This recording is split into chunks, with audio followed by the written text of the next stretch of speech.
Europe, Australia. Australia is big into Fade to Black. Holland, the Netherlands. Everybody up there, you know who I'm talking to. There's a lot of you. Live from the JP Motorsports Studios right here in Burbank, California.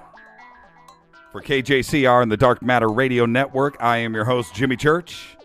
Let's get this cracking. It's the Wednesday edition. Start off every show the same way. Big salute to the proud men and women in uniform all around the world fighting the good fight for us. Without them, there is no me, there is no you, there is no us, and you couldn't hear me right now. Think about it. All right, let's go. Let's get it cracking. That's cracking number 2. Man, it feels good to be back. Woo! Today, the man himself, the $6 million man, Lee Majors, 75 years old. Wonder what that is in today's dollars. $6 million. What is that? That's like a bionic hand. Director Michael Moore, 60 years old. And today's a big day because really there's only like 2 that have this status. And this is one of them. One of the greatest singers in the history of the world. Period. Roy Orbison, born in 1936 and died in 1988.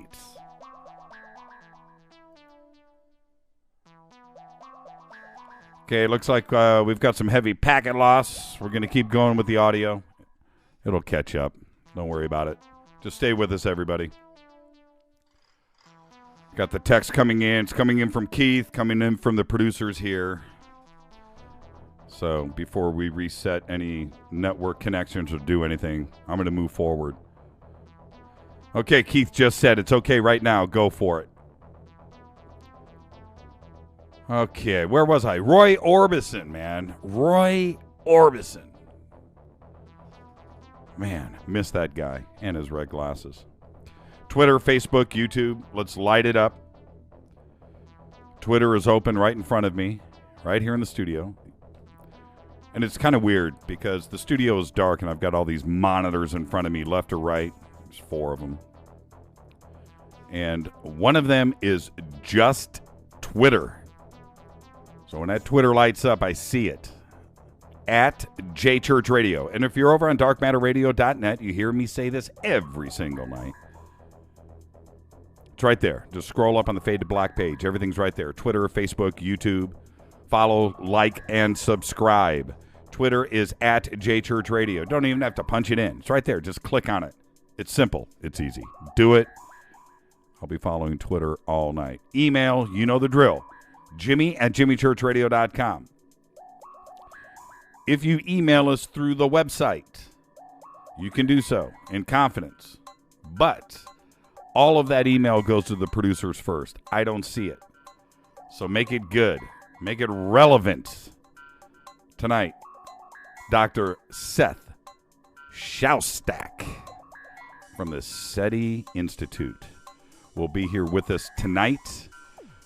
We were testing earlier, as we do with every guest, and so I'm, hook up with Seth, and he's up there at the SETI Institute in their studio.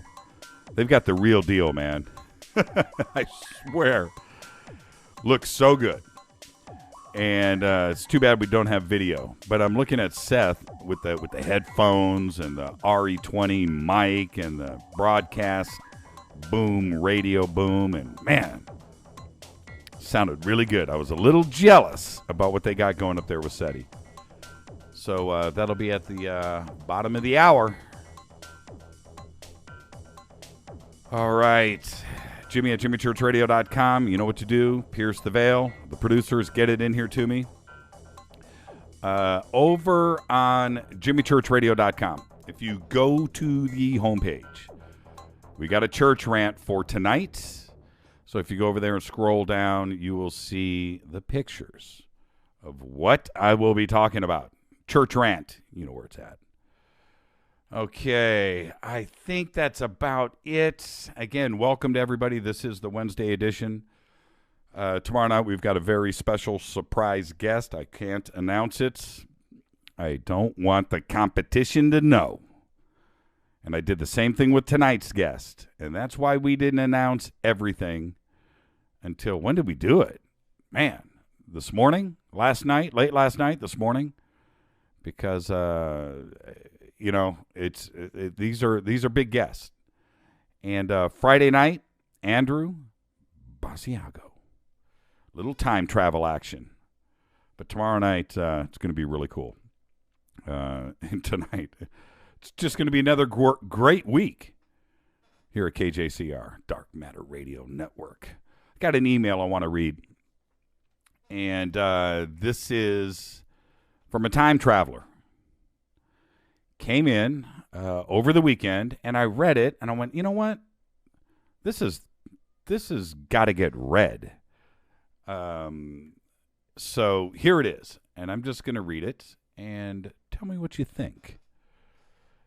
And as I read the email, I'm going to give you a little prep on it, but as I read the email, it just reminded me of more than a few situations like this that I have read over the years. Hasn't happened to me. Hasn't. But it's great. So check this out. It happened in 2002 and was apparently a time shift. Although at the time it happened, I was overwhelmed and confused and explained it to myself as seeing maybe a parallel time. To be honest, I don't know what happened. Dave and I rode via motorcycle from the East Coast to Wyoming with Yellowstone as our destination. We made other stops along the way and back too. One of those stops on the way was Fort Laramie National Park in Wyoming. We stayed in Cheyenne the night before, ate breakfast, and rode north to the park. So it was near 11 a.m. to noon. That day was hot, over 90 degrees, sunny, cloudless day in the last days of June. We entered the area of buildings and headed to the right. In and out of some of the houses, reading plaques, etc. We may have been there for about an hour. The point being, the time of the day was now about noon to 1 p.m. At the far right, where the walkway makes a loop and heads back, is a creek not far from the walkway. In fact, there was a plaque describing how they would cut ice from it in the winter and store it in root cellars. I saw the plaque later, but not at the time. When I first approached the plaque where I could see the creek and beyond, something happened. Across the creek, on the bank, on the other side, were wagons. Lots of them. As far back under the trees as I could see, there were many people, men, women, children, in period attire going about their business. There were campfires, and it appeared to be supper time as I could see some cooking. It was dusk, and I was chilly, almost cold. My first thought was that we'd come onto a special day and there was reenactors or something there.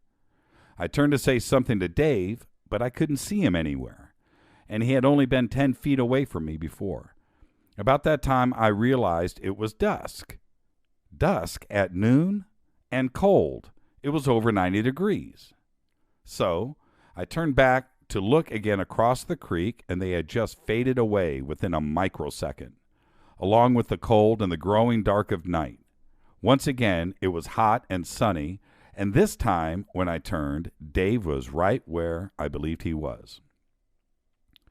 This all took place within seconds, 20, maybe 30, I think, but who knows? I was beside myself with amazement. Chill bumps were still on my body. Was it from the cold I felt or the event? I can't say. I told Dave what happened, and he was without an explanation either and said he had never moved. Now, some might say it was the place, and I assumed to have seen something like what should have been there. I must say 2 things to that opinion. First, I researched places to go and see before we left on the trip, and I knew that it was nothing like that.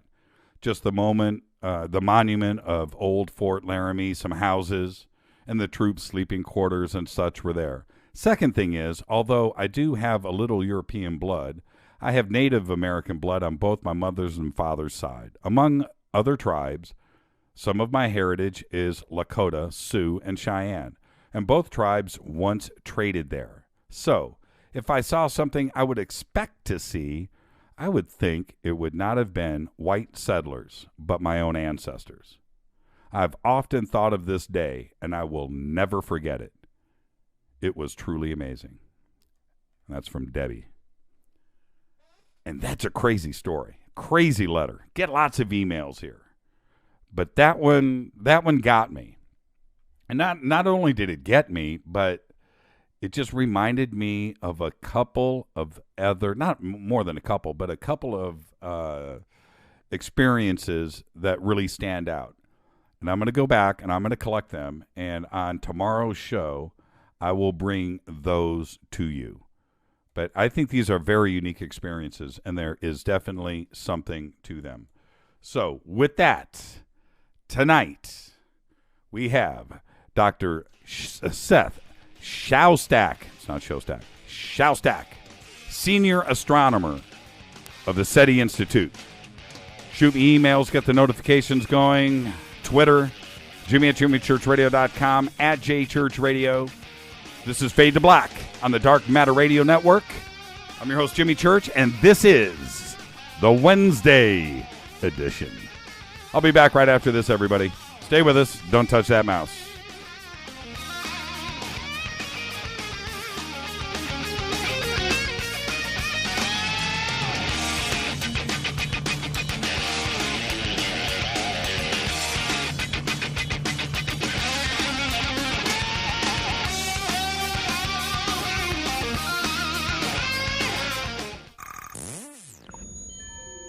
You're listening to Jimmy Church Fade to Black on the Dark Matter Radio Network.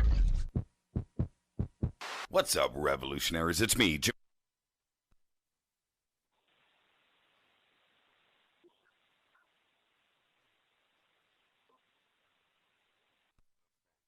My problems were fixed, done, fini, and man, I gotta tell you, it was a relief. National Tax Experts are a recognized tax office that services clients in all 50 states. It doesn't matter where you live. Give them a call. I'm telling you, they take the time to understand each and every client's individual financial status as well as their financial goals. And that's exactly what you need, my brother, when you're taking on the evil three-letter. So, seriously, give them a call today at 1-877-909-5444. Again, 1-877-909-5444, or go check out their website, www.nattaxexperts.com. That's NATTAXEXPERTS.com. Tell them Jimmy sent you. This is KJCR at JimmyChurchRadio.com On the Dark Matter Radio Network.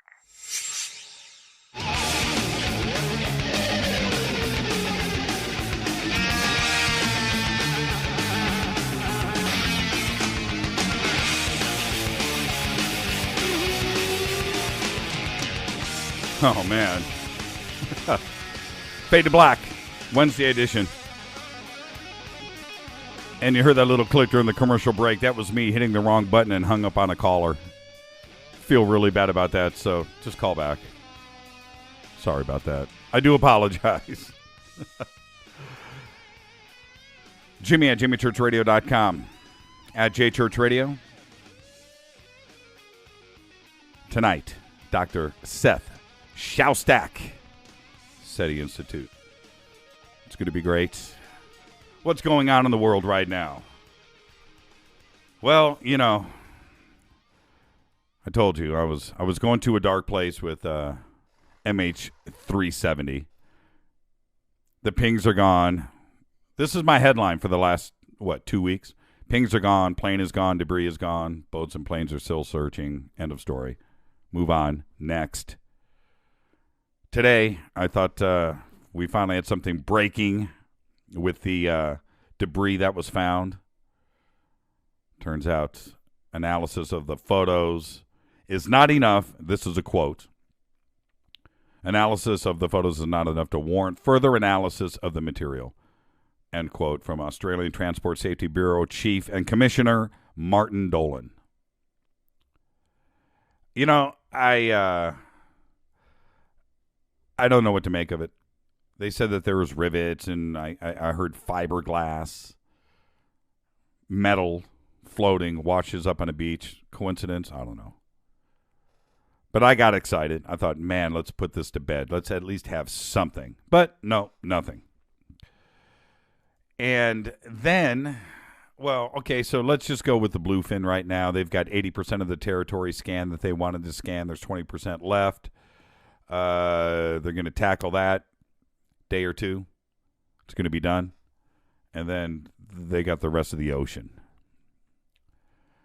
And then today, this pops in from the International Business Times. Caught this from our good friend John Greenwald over at the Black Vault. And I'm going to quote directly from the article in the International Business Times. The radar playback depicts dozens of planes in flight over the region at that time. The first peculiarity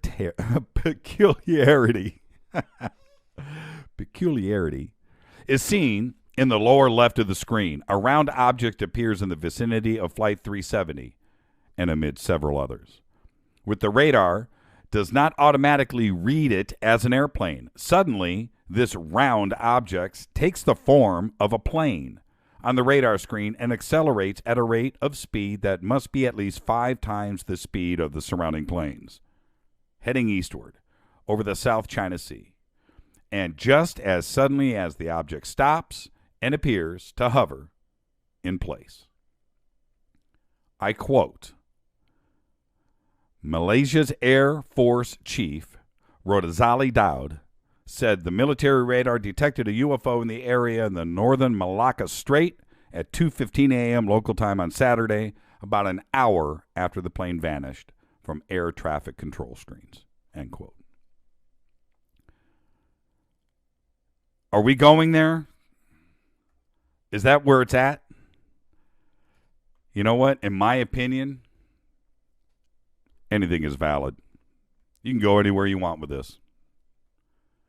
Nobody else is talking.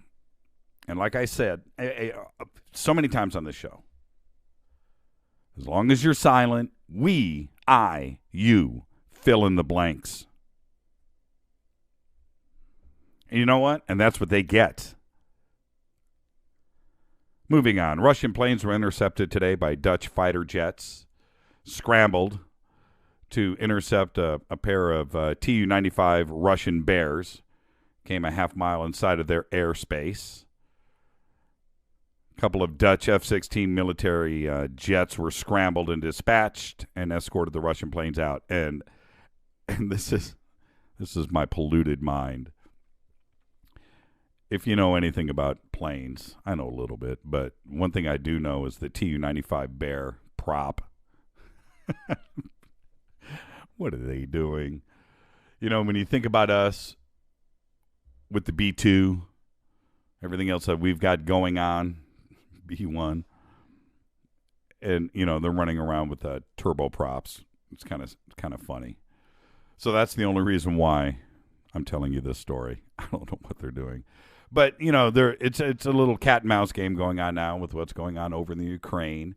And now, today, we did a contingent of U.S. Army paratroopers got dropped off in Poland. And I don't know if you saw today the Polish Army and the U.S. Army, the paratroopers, United States forces. Would that be Air Force paratroopers? That's Army, right? Range? I don't know. But they were right there on the tarmac. And this is the crazy thing. They are going to stay there like forever. The press release today and what they said, and this is a quote, they're going to stay there for the rest of the year. And we've got some other stuff taking off to Italy. You know, NATO is basically, you know, doing a little show of force. All of our friends and neighbors over there. But we got this. The quote out of Poland was this: Poland has been there for the United States, and today, as the transatlantic community confronts Russia's unacceptable aggression against Poland's neighbor Ukraine, a sovereign, and independent state, we have a solemn obligation in the framework of NATO to reassure Poland of our security guarantee, said Steve Amo, the U.S. ambassador to Poland. That's out of Poland today. Wow. Nothing's going to happen. Little cat and mouse going on. Now, okay, check this out. Everybody head over to jimmychurchradio.com. Go down to the church rant. This is my gift to you today. This is really cool. And if you haven't seen this, it's a pretty good head scratcher. Go down to church rant, homepage, scroll down. It's on the right side. Scroll down, church rant. There's 2 photographs there. Those photographs are Google Earth, Google Satellite. You can go and look at these yourself. Those were taken at Loch Ness. That's right. Now, I'm going to open this up while I read a couple of things to you. But what I want you to realize is these pictures of Nessie. Go to the top picture. This is the one you see with the red circle around it. This is what you see on Google Earth. Okay? See it? See that little thing in the water? Look at the coast. Look at the trees. Look at what's in the water. That, my friends, is nuts. Now, go to the next picture. Picture number 2, the one right below it. It's called Nessie 2. What do you think that is? I don't know. Now, this was found by a couple of, look, you can go all over the net, punch in Google crazy stuff and Google satellite, and you can go look at hundreds of things around the world that people have found. They spend way too much time doing this, but I love it. But they bumped into this, and this is Loch Ness. Now, I don't know what that is. I'm looking at it right now. I don't know what that is. Last year, there were no Nessie sightings and no photographs. This year, this is the first one in 2014. Now, I don't know if these are our good friends over at Google messing with us. Oh, and apparently, this is the other thing. This picture is not available on Android or PC. Curious. It's only viewable on Apple products. I enjoy your input. Somebody tell me why.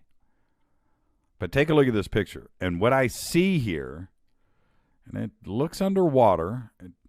I'm not sure if those are wakes or if that is a shadow of something giant underneath the water. But I also kind of see the outline of a boat. There's no boat there. Could somebody at, Google maybe messing with us? Took the boat out and just wanted to see how quick it would, of response, a finding would be of this anomaly in Loch Ness. Whatever it is, it's pretty cool. And if it's some kind of Google hoax, it's pretty funny. But I don't know what it is. So, look, there's enough of you out there. Do your research. Help me out. Help a brother out. Find out what this is. Find out if it's just some kind of joke. But you can see it right now. I went on my iPad, checked it out. You can see it right now. So I don't know what it is. Could be. Maybe they're playing around. Maybe it's just a boat. I don't know that they've removed, and that's the wake. But it's a great picture. Last week I reported on the reports about the papyrus, the gospel of Jesus' wife. Well, as it turns out, and this is the thing. This is what I had said last week. That it's so it's not fake. It's a real relic. It's from the year 849, not 849 BC, because that wouldn't be right and wouldn't make any sense now, would it? But 849, and 849. Who cares? Anybody could have written anything in 849. So it's a non-story to me, but. it's obviously somebody trying to sell something. That's what it is. That's what it comes down to. But today, this is on Live Science. Love that website, by the way. Love it. The new owner of the papyrus, this is where it gets real funky for me. The new owner of the papyrus is anonymous. It was purchased along with 5 other Coptic papyrus fragments from a man named Hans Ulrich Laukamp in November 1999. And that Laukamp had obtained it in 1963 from Potsdam in then East Germany. Laukamp, as it turns out, Live Science did an investigation. Laukamp wasn't in East Germany back then. He was in West Germany. And in 1963, this is me. You can quote me. In 1963, nobody was crossing the wall to go collect stamps. No. Going out to collect some antiques. Going to head over to Potsdam. No, that's not what was going down. And it turns out, I'm not going to get into the details. I got to get to Seth. But as it turns out, the professor is dead that originally investigated it. The original owner is dead. The original owner's friend is dead. The original owner's best partner in his company that he owned, everybody's dead. There's nobody left to trace. There's nothing. And the owner of this papyrus is anonymous. And according to experts now, what is written on it is scrambled Coptic and doesn't make any sense. And anybody that was educated back then to write in Coptic would write in correct prose. So you can tear up that papyrus. It's worthless. It's over. I just wanted to mention really quick, this came in from Sandra Rios on Facebook this week, and I thought it was relevant, and I thought it was cool. So I'm just going to address this. Why? Because I've got 3 dogs. I've got 2 schnauzers and a mutt. All smart. No, except for one. From Sandra Rios on Facebook, she said, Jimmy, do you think that dogs protect us from alien abduction? And I saw that, and I thought about that. That's a great question. And the only way that I could really think about it is, well, one of my 3 dogs would. And then this came in. This came in from JC, and then we'll break and get to Seth. He says, hi, Jimmy. Again, with the back engineering a UFO so that we may have gone to the moon using alien tech after all. Or maybe you, Jimmy, your heart tells you that we didn't go because in your heart of hearts, you don't believe we have any crashed UFO at all. Best wishes, JC. And you know what? That's a great email. If you flip-flop it around and reverse everything and go into Bizarro World, I agree with the email. And with that, JC, backwards engineering anything, it's called investigating, learning, asking questions, finding out. I don't know. Where there's smoke, there's fire. And that is where I come from. So with that, we are at the bottom of the hour. We made it. It's the Wednesday edition, Fade to Black on the Dark Matter Radio Network. I am your host, Jimmy Church. Yeah. When I come back, Dr. Seth Shostak from SETI. Don't touch that mouse. Get on tweet and twit. I'll be back right after this. Stay with us, everybody.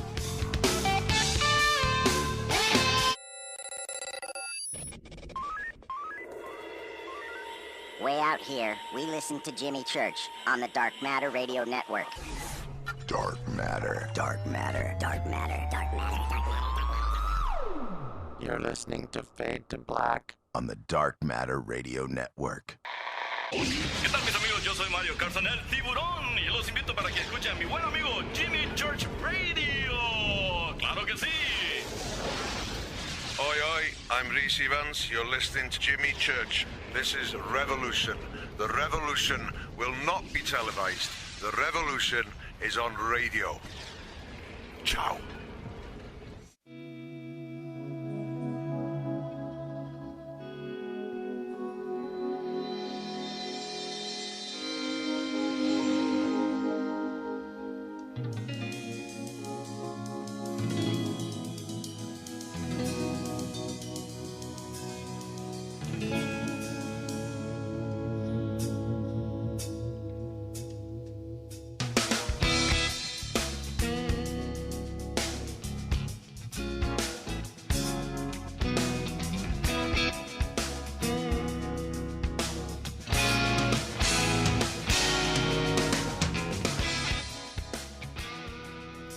All right, everybody, welcome back. Fade to Black, the Wednesday edition. Man, it's great to be back. Great, relaxing weekend. And here we are, sharing a Wednesday together. Let's go. Let's get it cracking. Got a lot of email lined up, man. All right. Seth Shostak grew up in Arlington, Virginia, and earned his BS in physics from Princeton University and a PhD in astrophysics from the California Institute of Technology. Since 2001, he has been senior astronomer at the SETI Institute, a not-for-profit organization whose mission is to explore, understand, and explain the origin, nature, and prevalence of life in the universe. SETI Institute, located in Mountain View, California, employs over 50 researchers that study all aspects in the search of life, its origins, the environment in which life develops, and its ultimate fate. Dr. Shostak is an active participant in the Institute's observation programs and has been hosting SETI's weekly radio show, The Big Picture Science, since 2002. I am completely honored and humbled to welcome to the show Dr. Seth Shostak. Doctor, are you with us, sir? I am.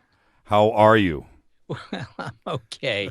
Everything's A-okay down here, or maybe up here. I think I'm a little farther north than you are.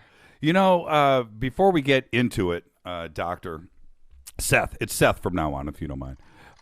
When I'm north, when I head north on the 5, like around Shasta, is that what I'm seeing off to the right of the freeway? Oh, you mean our telescope array, the Allen Telescope Array? Well, if you're seeing it, you probably have to be on top of Mount Shasta to see it. You could see it in principle from the top, because I can see Mount Shasta from the antennas, but they're way off Highway 5. They're like 60, 70 miles off Highway 5. So I doubt that that's what you're seeing. Okay, wait. I wonder what that is then. I always thought that's what that was, heading through the valley off to the right. I don't know. There's a bunch. Yeah. Well, it could be telecommunications. That would be an uneducated guess, but just a suspicion. Our antennas are located in a place called Hat Creek, which is a very tiny little community. You go through Redding on Highway 5, I-5. Right. And at that point, you're about as close as you're going to get to the array without actually making a right turn, going into the Cascades for about an hour and a half or something like that, and then arriving at the telescopes. So you can't do a drive-by then? Well, you can come in. I mean, it's open during the week. You can just drive in, go kick the aluminum if you want to do that. Oh, so listen, really quick. I set up the show every time with every guest, and you and I were talking about this earlier today. So the bottom line is, it's you and I sitting in my living room. We're just going to talk, start where we start, end where we end, and have a good time with it. And there's no agenda. I have no questions, and so forth. We're good. Hold on, one of my producers is talking to me. Oh, well then recheck you, because I'm fine here on the network. And Keith, if you can hear me, our producers are saying that we're not broadcasting right now. So that's interesting. So I don't know if it's our producers in the other room, Seth. So we will move forward. I've got nothing coming in from the network, so we will pretend that everything is just fine. Okay. All right. Okay, so where do we start? Let's back up a little bit. I do know quite a bit about how you've got your interest in this, with science fiction as a child. But do me one favor. If I throw you one softball tonight, it's going to be just that. Take me back to when you were a kid. Were you looking to the stars? What were you reading? What were you seeing on TV? And what were you thinking then that just took you through life to where you are now? Well, I have to say that as a kid, I had quite a number of interests. I was very interested in maps from a very early age. This is something that only became clear to me later in life, because I was still interested in maps, and I think I'm still interested in maps today, but certainly in maps, but also in astronomy. Part of that, was just from seeing a lot of space opera in the movies, because there was a lot, and there still is a lot, actually. But Right. also on television. We had a television very early. I was one of the first kids on the block to have a TV, which made me very popular with the other kids for a while, anyhow. And there were shows even back then. This was, sometime before the Civil War, I think. Film TV shows like Tom Corbett's Space Cadet. Probably nobody remembers that anymore. Or Captain Video. Strange. Yes. Last name was the same as what he was on, but there you go. And these often would take place in space, so I was interested in that. But by age 8, 9, or 10, I developed more serious interest in astronomy, and by age 10, I had built a telescope. Did anybody in your family or friends or anything any UFO experiences as a kid? I mean, was it something that was talked about at the table? I know your brother is a pretty bright man, and I mean, so what was it like with him? I mean, was there ever conversation of what is out there growing up? Well, certainly there was talk of science and to some extent astronomy. My father had a bit of an interest in astronomy, but not a very strong one. He was actually schooled in physics, to be honest, and electronics. So I was very interested in electronics. It just seemed amazing to me that you could take a box full of glass I don't know, tubes, well, they were called tubes. They were sort of glassed envelope thingies in there that would glow a bright red, and you could communicate across hundreds, even thousands of miles. That was very interesting to me. And later, when I went into astronomy, I went into radio astronomy, probably because of my father's interest in electronics. But no, UFOs, the only thing I remember about UFOs at that time was a book that we had at school written by a fellow by the name of George Adamski. And this is a very famous book in the UFO field because Adamski was one of the pioneers to write a book about these saucers, and he had photos. And I remember looking at the photos and thinking, because photography was another interest of mine, right? I could make better UFO photos than these because they just look like hubcaps, which probably is what they were. This is the thing. With and I didn't want to go here quite this early, but let's do it. Let's just go there. With everything that everybody is seeing all the time, let's go from today backwards. We can go back 70 years. We can go back 100 years. And granted, a lot of those photographs were kids out in the street with a camera throwing stuff in the air and doing their thing. No doubt about that. But unquestionably, there are some things that are seen that can't be explained, myself included. I haven't seen much, and but I've certainly seen a couple of things where I've scratched my head and said, okay, that's not a 747. That's strange. What do you think they are seeing? Well, I think that you can't make a very general statement about what they're seeing. I get these photos all the time. Every day, somebody either calls me, sends me an email, or sends me a video or a photo, or writes me with a sighting. That happens every day. There's not a day that goes by that I don't get at least one. Sometimes I get more than one. And when they send me the photos, I always find that the most interesting because sometimes I can tell what it is that they photograph because, as I say, I have somewhat of a background in photography, and often what they're seeing are photographic effects that are easily explained. Very often you can't tell what it is, but in those cases, there's very little detail. I mean, it's a bright light or something like that. Now, bright lights they could be all sorts of things. I mean, there's a whole laundry list of things that'll make, a bright spot on the sky.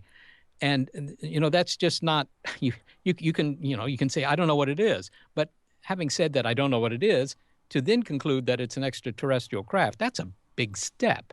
It's what's called an argument from ignorance. That is to say, I don't know what it is, so I'm going to assume it's this. Right. And that's usually not a very that's not a very solid footing for deciding what it is. I do think that, well, what I do notice is that nobody sends me a photo where, there's some detail where I can actually see something. There are hundreds of pixels of information where I don't think that it's clearly fake, because there are some fakes. Most of the things that get sent to me are not faked. I don't generally hear from people who are pulling hoaxes. The people who call me up, they're all very sincere. So that's not the issue. It's not that people are lying to me. But what I do think is the issue is that they've seen something, they don't understand what it is, and they have, otherwise they wouldn't have called me, they have come to the conclusion that it's an alien craft. And very often it's just it's a bright dot moving across the sky, and you really don't know what it was. Have you ever, we'll move on after this. This is a simple question. But have you ever seen a picture where you went, Okay. All right. That's pretty trippy. Well, there are certainly some where I don't really know what it is either, Right. and it's intriguing. I mean, you may remember a couple of years ago there was this infrared footage that was snagged by some jets in the Mexican Air Force when they were flying over the Caribbean, I believe, and so it was taken with infrared cameras. So you have to be careful what it is that you're looking at. But there were these things that were, clearly far away. They weren't very high up, and nobody quite knew what they were because there were no aircraft in the area. That was later figured out. I didn't know what it was either. I thought, well, that's pretty interesting. I wonder what it is. And it turned out it was, oil wells where they had these burn-off flames to get rid of the natural gas. And of course, those show up very strongly in the infrared because they're hot. Absolutely. Okay, so that's what that was. But all I'm saying is that, I can't explain them all. Most people can't explain them. Certainly. But that's not good enough. I mean, if you found Yeah. something on the ground and you said, this is it, man, take a look at this. This involves construction or materials or, components that nobody knows about here. I mean, not something that, bends in a funny way or anything like that. But I mean, if you found a cell phone in ancient Rome or inside one of the Egyptian pyramids, you would say, that's pretty convincing evidence. Now, before I want to, I really want to get hardcore into how the search is going on. We were talking about that earlier today, so we're going to spend a lot of time on that. I'm going to get some of these fun questions out of the way, and I also have a bunch of email that is just absolutely stacked up in the last 3 minutes, and I'm going to try to get to some of those. But one of the questions that I have is this, and I mentioned this to you earlier today. But in your heart of hearts, before you answer anything is possible, because of course anything is possible, but the universe is very old. The Earth is very old. I really firmly believe once something out there has cruised by this solar system and checked out Earth, I really firmly, absolutely 100% believe it. It didn't have to happen 50 years ago in Roswell. Could have happened 250,000 years ago when there was, nothing here, or a million. You know what I'm saying? So do you think with all the life that is out there, and we'll get to Drake's equation too as well, that, probes could have been sent out many times and we could have had at least one drive-by and possibly somebody knows that we are here? Well, it's certainly possible. Look, what would any extraterrestrials, aliens, what would they know about Earth? Suppose they were out there, 50 light years away, 100 light years away. There probably aren't any that close, but let's say that there are, because it's possible. It's possible. If they had big telescopes, kind of the size that we have or what we will have in another 10 or 20 years, they could have looked at our planet and they would have noticed that there was oxygen in the atmosphere. They could just tell that by analyzing the light bouncing off Earth's atmosphere. And they say, well, Zork, Right. we don't know what's there, but there's oxygen in their atmosphere. And that's just not the way it normally is. We looked at Venus, there's no oxygen in that atmosphere. Mars didn't have any atmosphere. Jupiter, Saturn, none of them having much oxygen. So oxygen, we know, is something that, metabolism can make. In particular, photosynthesis. Learned that in 7th grade. Right. So they would have known, and they could have known this 2 billion years ago because there was a lot of oxygen in our atmosphere beginning about then. And they would have said, well, there's obviously some biology on that planet. Could they have sent a probe? I mean, that's a big project, cost them a lot of money, but hey, maybe they could do it. And they sent a probe to photograph Earth or even to land on Earth and scoop up some bacteria because that's what was here. And there wasn't anything any bigger than that. And maybe they did it, and we would never know, right? I mean, unless they left a very obvious calling card. Hi, we're the Klingons, and we were here taking pictures of your bacteria 2 billion years ago. So you can't rule it out, but there's no evidence that it happened. I mean, maybe it did happen, but Well, if visited the dinosaurs, took a few photos, maybe stuffed some into jars and took them away. But I mean, how do we know? Well, exactly. And the thing is, for me, the reason why I come to that conclusion so freely and so easily is because we are doing it. We're doing the exact same thing. We're looking the other direction. You, sir, are looking the other direction. We're launching, stuff all the time. We're doing the best that we can with the moon and Mars, but certainly we've got things going around Saturn and Jupiter, and Pioneer's already left the solar system, and Voyager, and we are actively doing that with our little primitive self now. I mean, with the best that we have got, and I like your point. It would cost a lot of money for them, but they would send it here. Yeah, okay, exactly. And that's exactly what we are doing, because we are curious. And I would just have to come to the same conclusion that they can't be much different from us. They've got to be looking back at us. They have to, because we're doing the same thing. They might be. Sending probes, I have to say, our probes, take a long time to get anywhere. There was a planet discovery that was announced last week, which was big in the news because it was the first time anybody had found a planet around another star that's more or less the same size as Earth and might have the same sorts of temperatures. It might even be inhabited. Okay, but that planet isn't terribly far away, but it's like 500 light years away, which for an astronomer is sort of, your backyard. Okay, but even so, our fastest rockets take 100 million years to go that distance. Now, you can figure that the Klingons have got faster rockets, but there's a problem with building very, very fast rockets. It's actually quite hard because of the amount of energy it takes to get anything up to a speed that's interesting, that can get somewhere in less than a century. Right. So it is a very, it's a very difficult problem. And it's so difficult that it makes you think that, well, rather than do that, maybe they would just spend the money at home and build very, very large telescopes. And that way they don't have to travel anywhere. They can learn a lot of what they need to know with a telescope instead of actually going there. It's like, I don't have to actually go to Australia. I could just send some email or, look on the web. Now, I'm not into creating waves between anybody, but apparently, and I got a ton of email today, a ton, and there's already some tweets that are coming in about the subject too. Apparently, that Mars guy was on Coast to Coast last night with this astonishing stuff with the China, the moonlander that they've got up there now.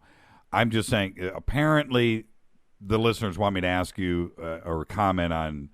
He said that we don't need SETI, and I didn't hear the program last night. I'm wondering if you did, or if anybody made any comments to you about what was said or not said last night. Alas, no. If you can fill me in, I'd be happy to try and address it. But I didn't. I had a meeting last night, so I wasn't listening to the radio, unfortunately. Well, I'm sure they'll tell us what was said. So let's move on. I was just curious if you had heard anything about it. I'm not here to create waves, and it's not what this show is about. I will say this just in general about Mars, that about maybe 1 in 10 of the emails I get are from people who claim that they see evidence in either the rover photos or the orbiter photos from Mars, which are very widely distributed, that indicate to them that there has been a civilization on Mars, may still be a civilization on Mars. Those things are all, they're very imaginative, but they certainly don't prove it to me. I mean, just imagine trying to prove that there was a civilization on Earth and you had orbiter photos of Earth. You would see freeways and cities, and you would see all sorts of stuff everywhere, right?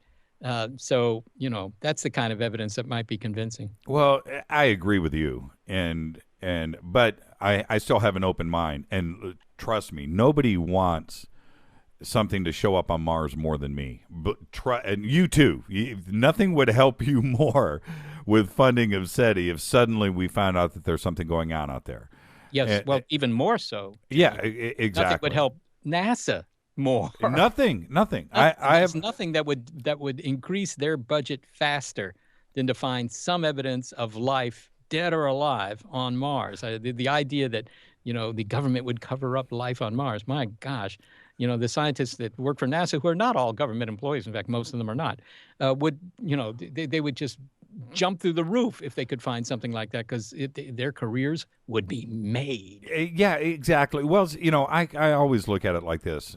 Even with NASA, all companies, private, government, it doesn't matter, all organizations, certain divisions know certain things that other divisions don't. They keep things separate. It's a need to know. Whatever. There's all kinds of corporate secrets. That's why there's corporate espionage that goes on every single day.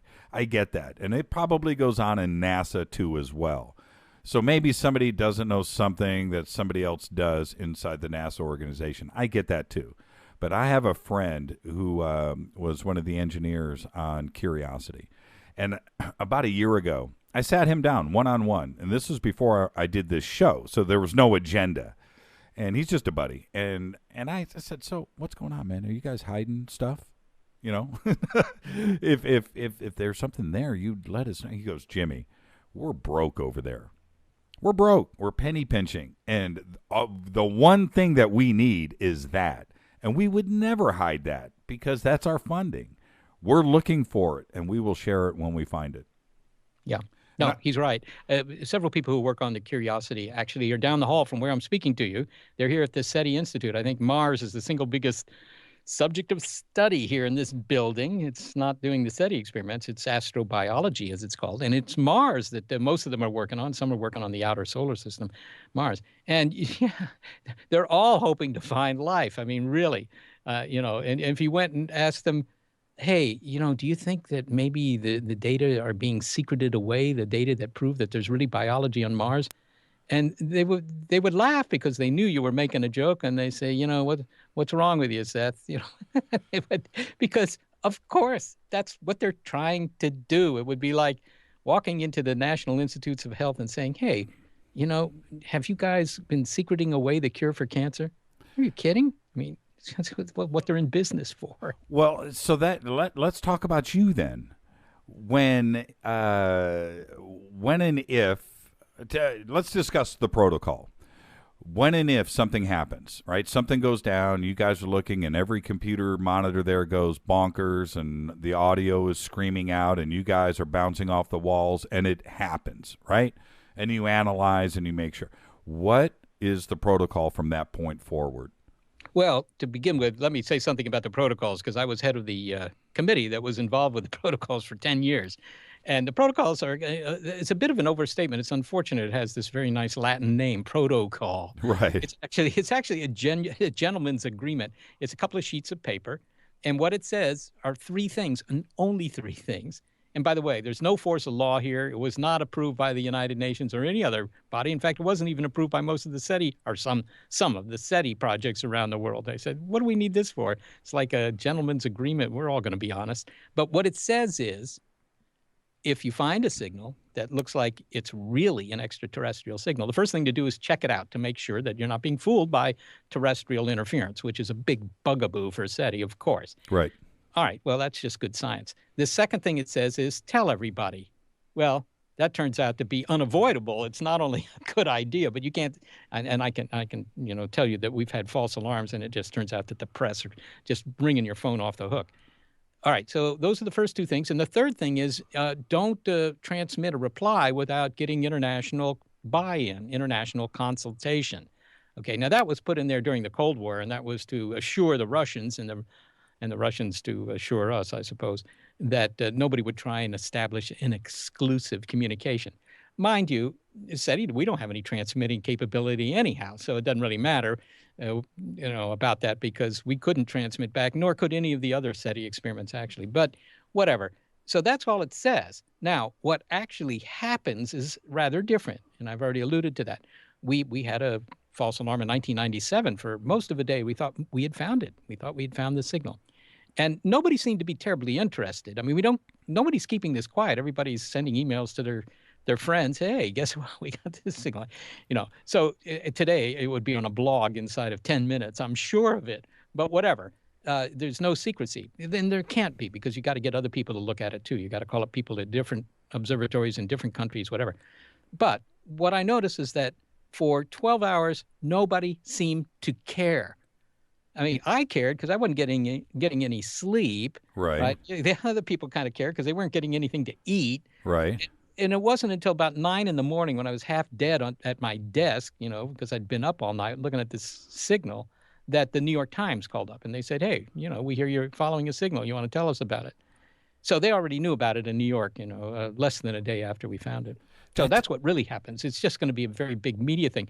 But it would take, I have to tell you, it would take 5 days, maybe a week, before you'd actually be sure yourself that you weren't being fooled. In this case, we were being fooled. It was a satellite signal. It wasn't from ET. It was from us. And I'm not being jest with this question, but do you guys have like a hotline to the White House? No, I mean, what? I gosh, mean, if we what? do, where is it? I don't. Oh, I got a Well, cheapy phone on my desk like everybody else. well, I'm sure you appreciate the question. If okay, and I guess I'm not so much referring to something that you got to confirm that. I mean, what if it was something really definitive? I mean, the real deal, and Yeah. where you guys instantly know, holy crap, like it comes in English, or something nuts. Well, if it comes in English, you know it isn't ET. but But you never know right away. You pick up. I mean, we pick up signals every 10 seconds. There's another signal. right. There's signals all the time. So you have to just follow up methodically. It's all done mostly with software because you can't possibly do this by hand. So it's followed up by the software, and the software follows up and it says, okay, well, all these signals were just, they're obviously not extraterrestrial because of this, this, and this. But this one over here still looks good. So I'll reobserve it and check it out. And then it throws that one away. But sometimes it doesn't throw away. That's still good. And after, half an hour of this, the computer will throw up its little computer hands and say, I don't know what this is. You've got to come in and, do something special, at which point we do.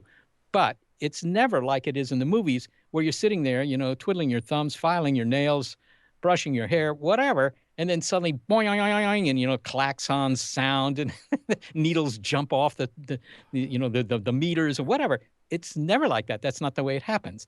It's it's a very slow thing where some signal keeps getting through the filters that you're putting in its way to filter out the interference. So it would take, honestly, before you were sure, it would be days, certainly days.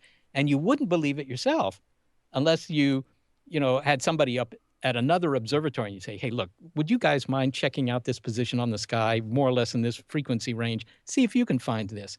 And if they could find it, at that point, you'd probably call a press conference. But by that point, it's already in all the papers anyhow.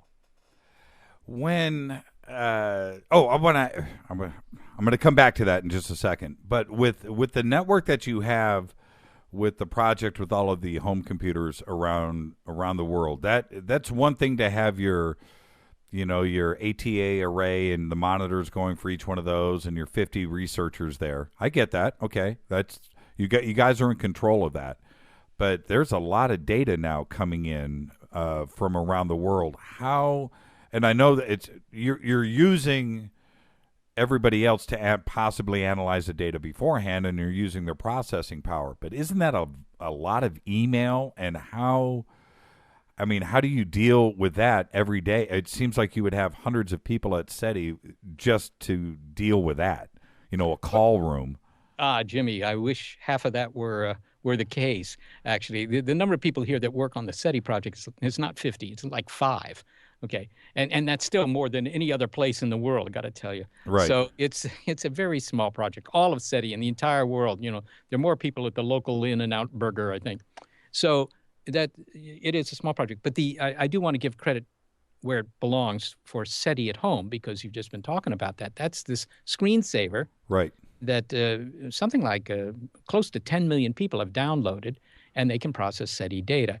But that's not our project, and those are not our data. Those are data from the University of California at Berkeley SETI program. They have several very clever experiments, and so they use that to process some of their data. We don't do that because if we find a signal, we have the ability to follow up right away within moments to see whether it's for real or not. And they don't have that with their experiments, so they can afford to have people at home process the data maybe weeks or months later, and it's still interesting to them.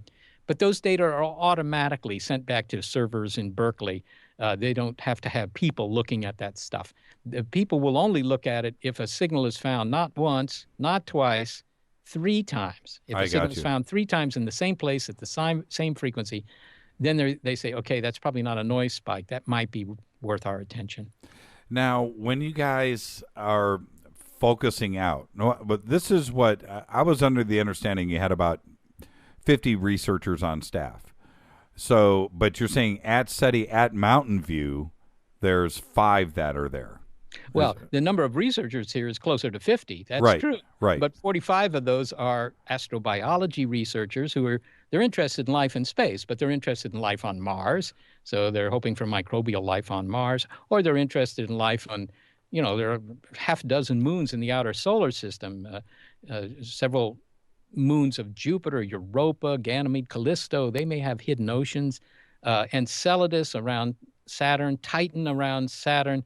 These are all places that may have liquids, and in most cases, liquid water, either on their surface or underneath the surface.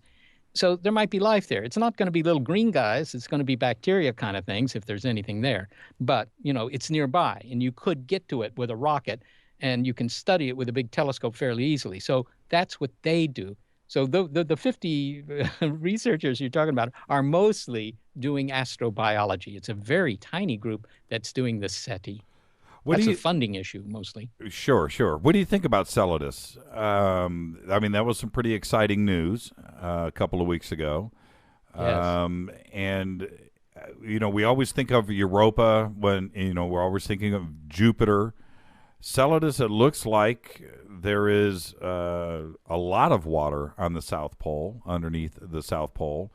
And was that exciting news for you guys? And that came out of JPL. So are you guys working together with JPL and their probes and the gravity monitoring and measurements that were going on with that? Well, some people are certainly working with NASA, not only JPL, but also NASA Ames Research Center, which is actually just more or less across the street from where we are here. Not literally, but it's certainly within a mile. And those data, of course, they're public data. They were paid for by your tax dollars, so anybody can get to them.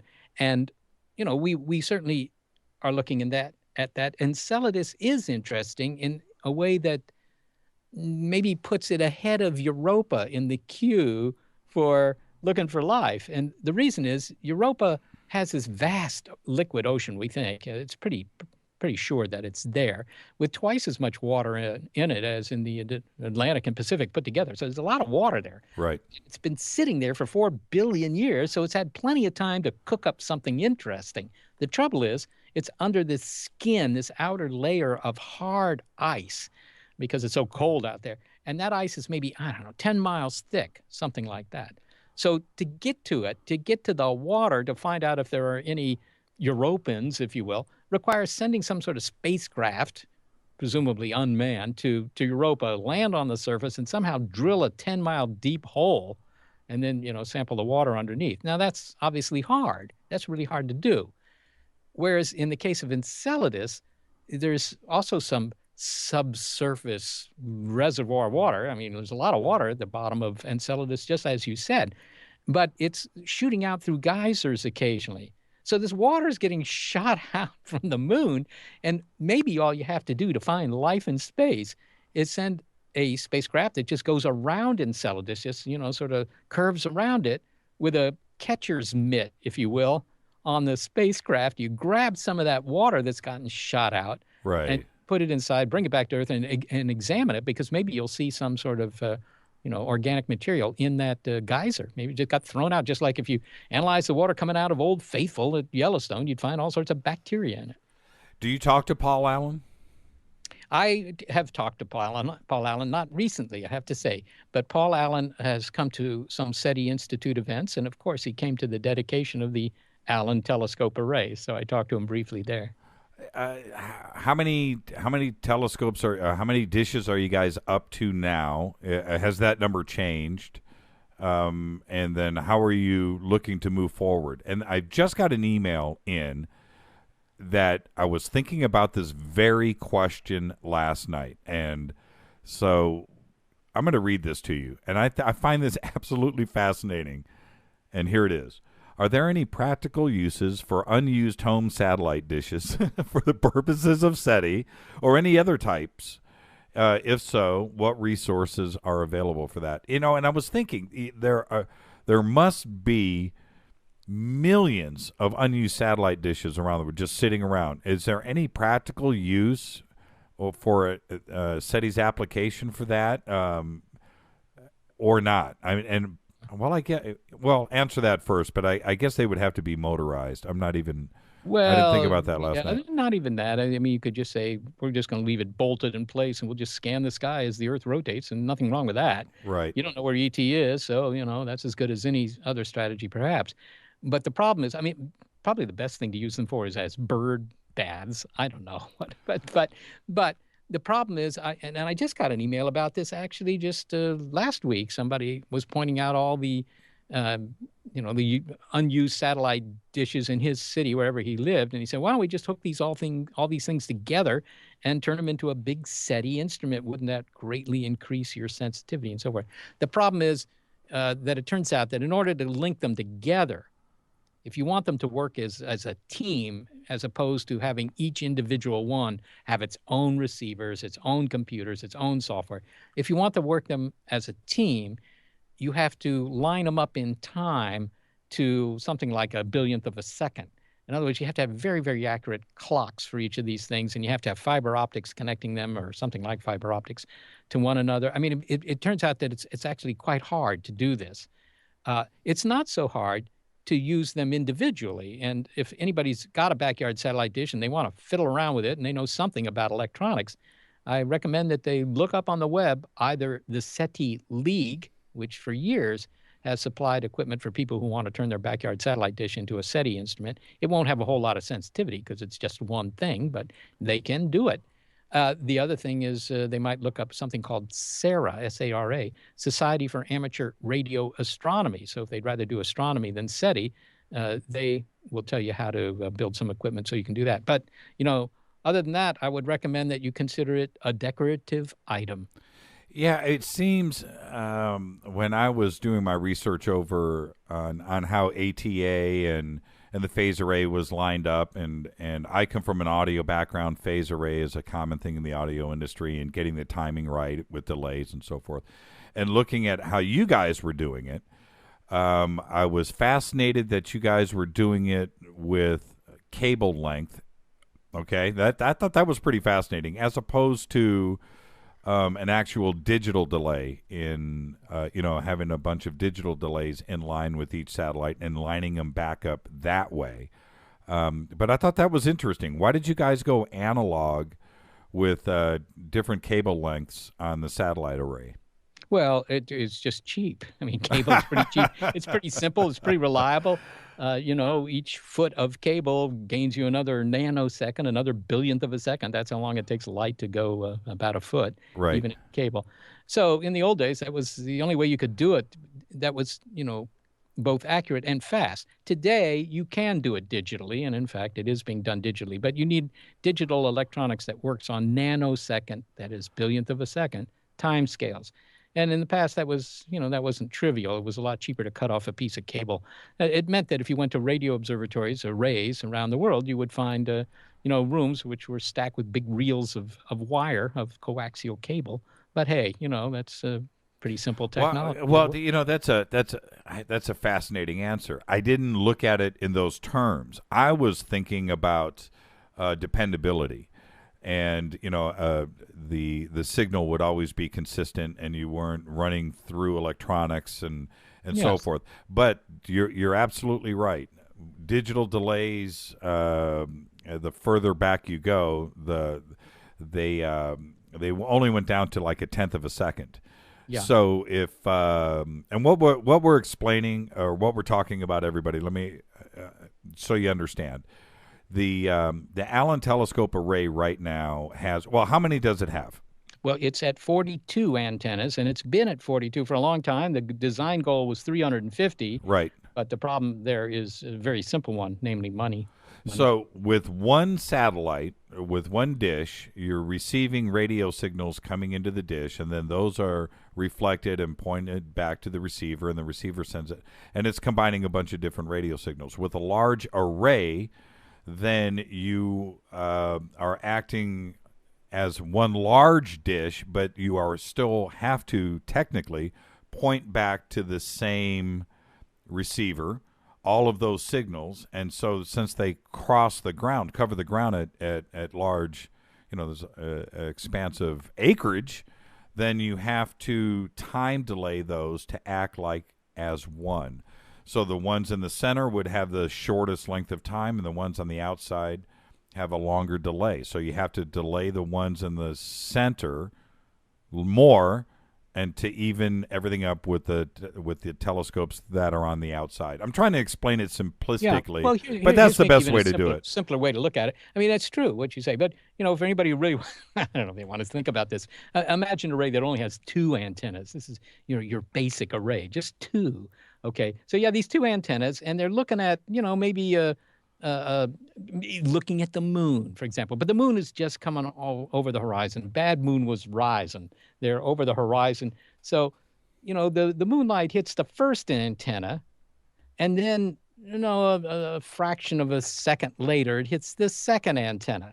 Now, so the first antenna gets a little signal, and then the second antenna gets a signal. But you want to add these guys up together. You want to add them up in phase. In other words, you want all the signals to get to the receiver at the same time. So, because the first one got it before the second one, you put in a little bit of a delay on the first antenna so that by the time the signal comes out of the delay, it lines up with the second antenna. So that's fundamentally what it is. It's just, it's compensating for the geometry. It's the kind of thing that's a lot easier to understand if you're sitting next to somebody who's talking to you about it with a napkin and a ballpoint pen. Right. And so I'm trying to get this to everybody out there a little bit more simplistic so they can picture it. But what I was imagining as I was watching how this was laid out, I'm just thinking, somebody somewhere was sitting there with a pair of wire cutters. Okay, man, I need 2 more inches off of this, and I think we got it. It's just because you have 42 antennas, 42 lengths of cable, and potentially if they're all being used at the same time, then it's one thing if you have 10 working independently. Okay, so that's 10. But if you needed all 42 at the same time, they've all got to be in time with each other. Yes. Well, that's why we use digital techniques. And remember, whatever set of delays would work pointing in one part of the sky would not work pointing in a different part of the sky. Exactly. Oh, yeah. Okay, I just got this question in. Hey, Jimmy, I've been a SETI at-home user for over 12 years. Ask Seth how important this program is in the overall scheme of things. Thanks. That's from Damon. Well, Damon, as I pointed out, the SETI at-home program is not a project of the SETI Institute. It's a University of California, Berkeley program. And I think that they consider it very useful because it's not the majority of their data. The majority of their data they process themselves in Berkeley or down at the radio telescope. But the data that are farmed out to be processed by all these millions of people who are donating their computer time, that is such a powerful computer, if you will, that they can do all sorts of processing tricks, if you will, that you couldn't afford to do on your, if you had to process it all on just that computer you had down the hall at the computing center. So it's looking at the data with a comb that has much finer teeth than you could otherwise afford. So I think it is valuable. It's looking for kinds of signals that otherwise might not be found. So it's very useful from that point of view. And of course, it's also useful simply in getting people interested in SETI, feeling that they have a stake in it. I think that's as important as anything else. If there was a lucky winner out there, like one guy, his computer, boom, his screen, wow, do they know who that lucky winner is? And and he could be identified, and they would take him to Stockholm with them, I think, and collect the Nobel Prize. Exactly. But it wouldn't be just one guy. That's the thing. You got to understand that, you find something, and everybody finds something, of course. I mean, that's, you might not be aware of it because it's pretty automated. But, we find signals all the time, as I mentioned earlier. But you find the one that turns out to be really ET, but they're not going to pay any attention to it until it's been found at least 3 times. And the chances that you're going to be the one and only person processing, that that spot on the sky at that frequency range in all 3 cases are essentially nil. And in fact, they don't just farm out the data to, whatever data you get, other people have also gotten because they don't want to be the victim of hoaxes. And that's the way to avoid hoaxes. If you farm out the same data to at least 3 different people, then you can compare what comes back. I got you. Right. With the way that, and this, I was going to ask this question anyway. This is coming in from Lou. With the way signals, with the way radio works in the universe, and it's coming at us, and you're looking for it, is it possible for you not to detect it, and it was here all along, and maybe it's could it be pinpointed to hit somewhere like in the middle of the desert in the Sahara, and we totally missed the signal?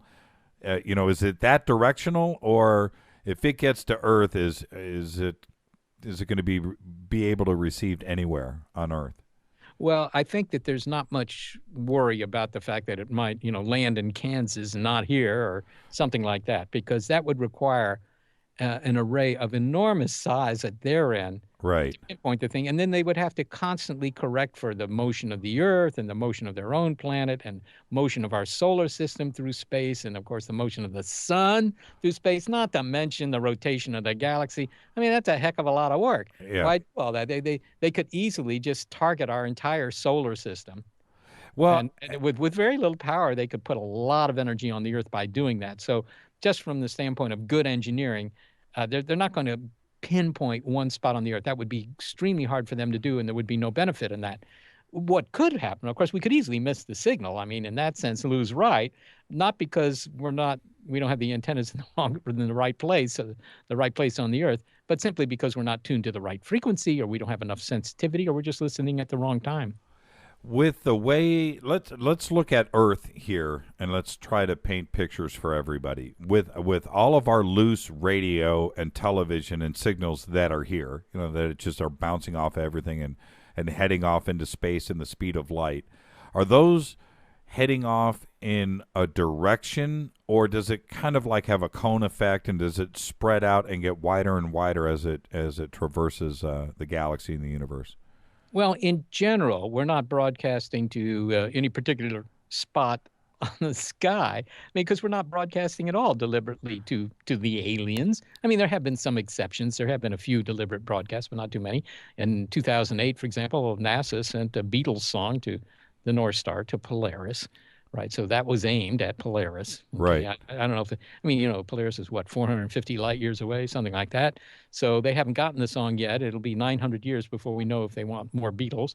But all the other transmissions, this leakage that's going off the Earth. I mean, consider the antenna outside of town that's providing your television broadcast signal. That's aimed to cover as much of the city as possible. So it's aimed at the horizon, if you will. And of course, it shoots right over the last rooftop Yagis, whatever, at the edge of town. It just goes off into space, not to any particular part of space. So it's just leakage coming off from the whole planet, essentially, and in all directions. The exceptions to those are certain very powerful radars, which will be only poking out at one direction at a time. But they're not aimed at any particular celestial object. They just go off into space. Yeah, and so is it a very, even if it's an accidental, I don't care. But what I'm trying to say is, does the radio wave tend to dissipate and spread out as it heads out at the speed of light, or is it very focused like a laser? No, well, even a laser, it's focused all right, but it also gets weaker with distance, and it just follows what's called the inverse square law. It's Right. just like sound, right? I can stand in a field and I can put my hands around my mouth and say, "Hey, Bob," right? And if you're close, you'll hear me, and if you get far away, you won't hear me. And that's no matter how much I focus it, that'll be true. It'll get weaker with the square of the distance. So twice the distance is 4 times weaker. And you might think, gosh, well, so these radio transmissions must very quickly get so weak that nobody could ever pick them up. But that's wrong. You can always pick them up if you have a big enough antenna. And it doesn't matter what the distance is, you can always pick them up if you have a big enough antenna. So, at some point it might take an antenna so large you're not going to build it. But that's a very long distance. And how long, and you can just spit out the number, but what is the rate of decrease of energy in a radio wave? Well, as I say, it just goes as the square of the distance. So if you're putting out I don't know, I mean, this gets into numbers, but if you have a transmitter that can put, I don't know, at 1 mile distance, 1,000 watts per square meter, right? I mean, it has that kind of Right. intensity, Right. So it's the energy per unit time per unit area. So this is like high school physics, but if it's 1,000 watts per square meter at 1 mile, well, at 2 miles it'll be 250 watts per square meter, and at 10 miles it'll be it'll be 10 watts per square meter. So it goes just as the square of the distance. I mean, very simple. But I might point out that our most sensitive instruments, SETI instruments, can detect signals that are at the level of 10 to the minus 26 watts per square meter. That's decimal point, 25 zeros and a 1 watts per square meter. Now, that's a very, very small number. It's been said that all the SETI, well, this is for sure, all the SETI experiments of all time have collected from the cosmos an amount of energy that's less than one ant lifting one leg. So, they're very sensitive. And it would seem to me, and the reason why I'm asking this in such a direct way, with everything now coming back at us, it would most certainly have to be deliberate in its direction, pointed at us, especially when you're covering that kind of distance for it to get here. But with just everything else that is going on in space, let alone what's going on Earth, and the signals are so weak when they get here, how do you guys separate what is noise, what is atmospheric stuff that is going on out there, and then, of course, I Love Lucy, which is broadcasting here on Earth. How do you separate everything out? Well, there are a lot of tricks. The fundamental trick, the if you will, the deciding factor. This is I am the decider. This trick. What you do is you pick up a signal. You're looking at some star system with an array of antennas, and you pick up a signal that looks pretty good, and you see that it's changing slowly in frequency, and which is something you'd expect if it's coming from a transmitter on a rotating planet, for example, or just the rotation of our own planet. If it's not changing in frequency, if it's rock solid at one spot on the dial, that's a transmitter that's bolted to Earth somewhere, and you can forget that guy. But if it's, it's got the right characteristics, then what you would do is you would just, follow it and make sure that it moves across the sky at the same rate as the Earth is rotating. In other words, the same rate at which the stars seem to parade across the sky at night, right? So if they do that, then this is a signal that's not coming from some orbiting satellite or an aircraft or anything like that. This is something that's very far away, and it's moving across the sky like the stars. This is a celestial source. This is something that you ought to pay attention to. That's how we decide. This question came in a few minutes ago. This is from Dennis. Assuming the Large Hadron Collider is successful at detecting gravitons and possibly proving that the multiverse exists, wouldn't we expect aliens to use the bulk dimension to communicate as well as travel?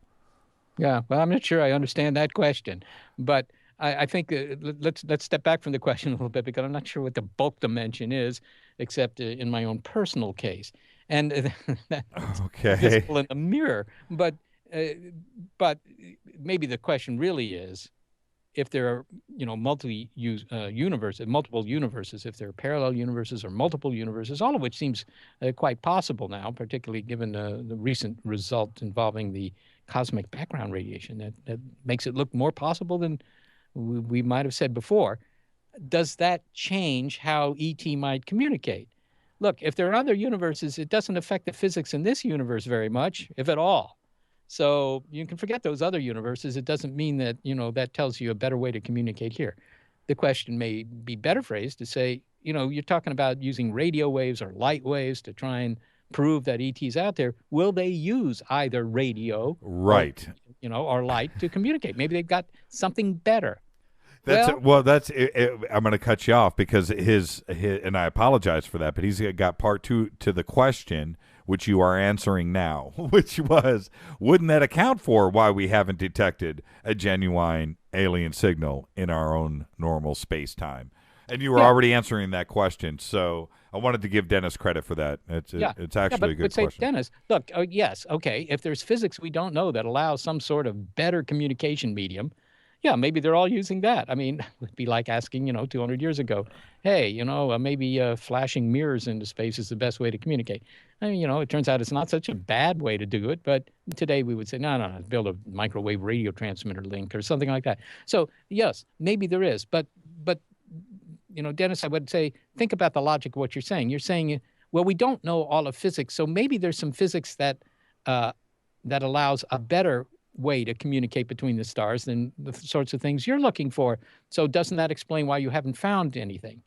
that's a very torturous logic, because you're invoking something we don't know to explain the fact that we haven't found a signal. And that's not a very good explanation. Nobody's going to be satisfied with that. I think that a more reasonable explanation might be, look, we haven't looked at much of the sky, and not with a whole lot of sensitivity.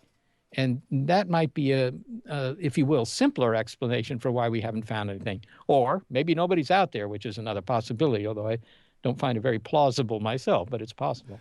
Well, we have very astute, smart listeners. I'm so proud that they're just coming in. So let's get to a couple of other ones here, and I think maybe you're going to understand this. I'm just going to lay it out. It says, Seth, what are your thoughts on Stephen Hawking's comments on active SETI? Yes. Well, active SETI, that is, don't just listen, but speak, broadcast, transmit. And the comment that the listeners are referring to there is that Stephen Hawking has said, look, we should be careful about not, sending, hey, we're the Earthlings, transmitting that into space, come join our book club, whatever, letting them know that we're here, because you don't know what's out there. And it could be that, some of them are hostile, and you've told them where we are, and, they'll launch their interstellar battle wagons in our direction, and that could be really bad news. I mean, it's just not worth the candle. It's not worth taking the chance that you'll provoke a hostile reaction, because every time a more advanced society here on Earth met a less advanced society, bad news. Okay, all of that is true. But on the other hand, I have to say I've written numerous articles on this.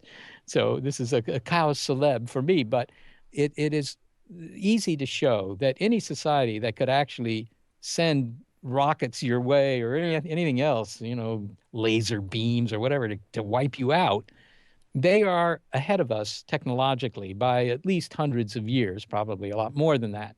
And that means they will have antennas big enough to pick up all that leakage radiation we were talking about earlier. They can pick up our FM radio, our television, our radars in particular.